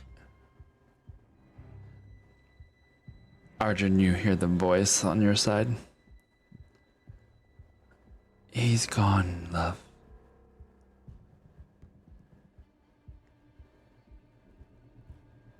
There's that magic in the air. Or maybe it's a curse. Not dead,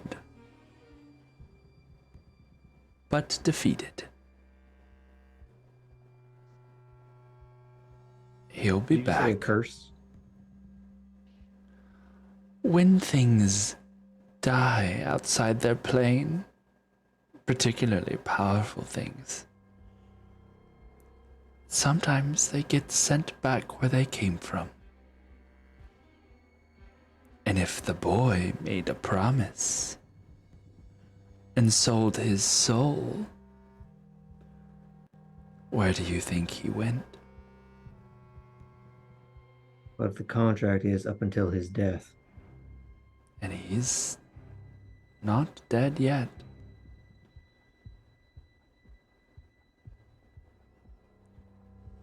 So then we need to go to the Hells.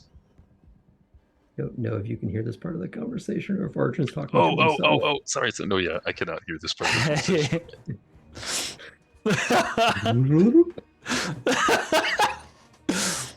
I don't know how much of like what is happening out loud or if it's just in his head. So I'd say it's probably in your head. It's your patron that's talking. Sandra, it's okay, lift your head, buddy. And you're muted. Still muted. There you go. There you go.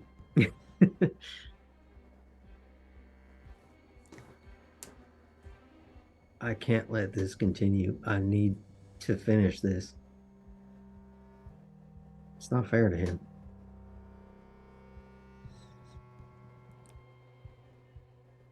In time. In time. He made his choice. We all must live with the consequences of our actions.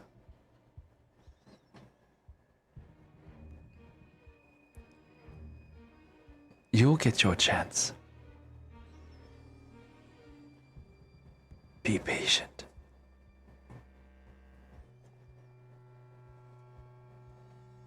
While I'm being patient,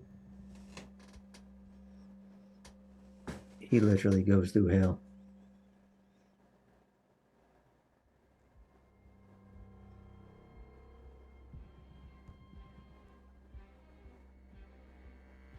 I've seen you step between planes. You've shown me, you've taken me. I feel like I could tap into that right now and go to him and finish this. I just don't know where. I just need a doorway.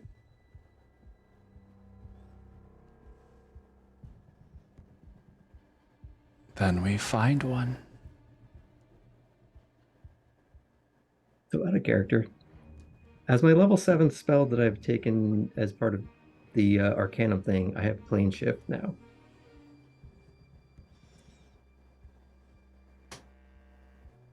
That's what I'm trying to dial into. If I can try and just pull this out of the literal fire.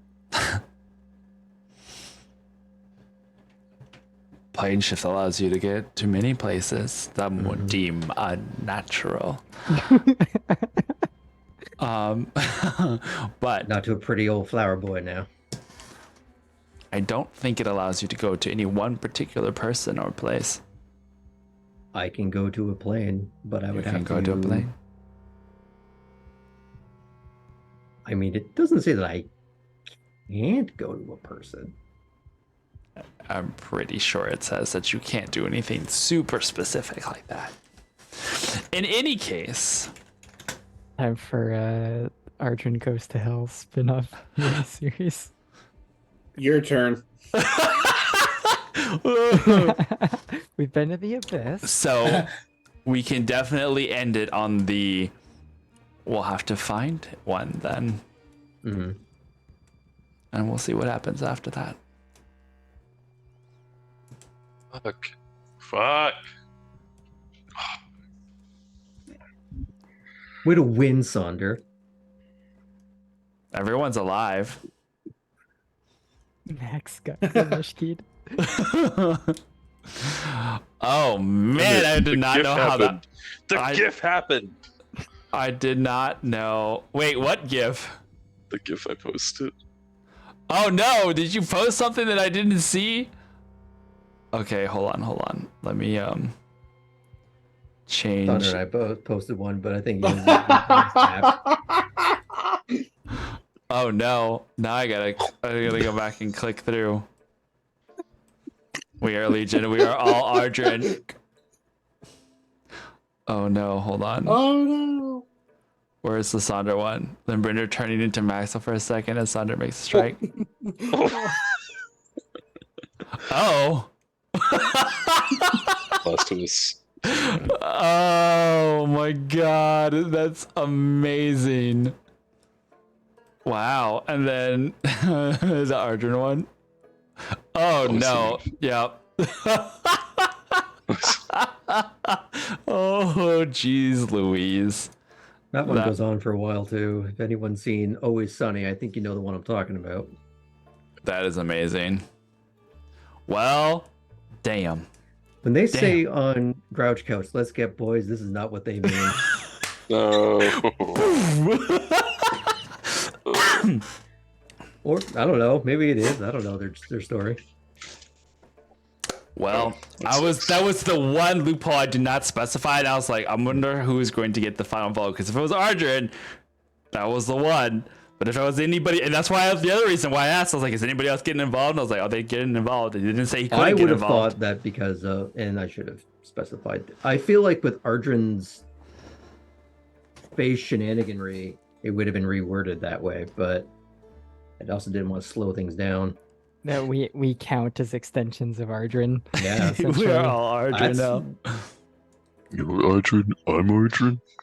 He, she, we Arjun. You, me, Arjun. I mean, I feel like they would have just all signed Ardrin just to fuck with them. Amazing. Well, at least none of us are puppets to a hellish being. No. I mean, you almost were. Let's be honest. Almost. That I was still had so- 59 hit points, but So I was like, is Chris right here? I was like, oh no, oh no. That's okay. It was cool. It was cool. I loved it.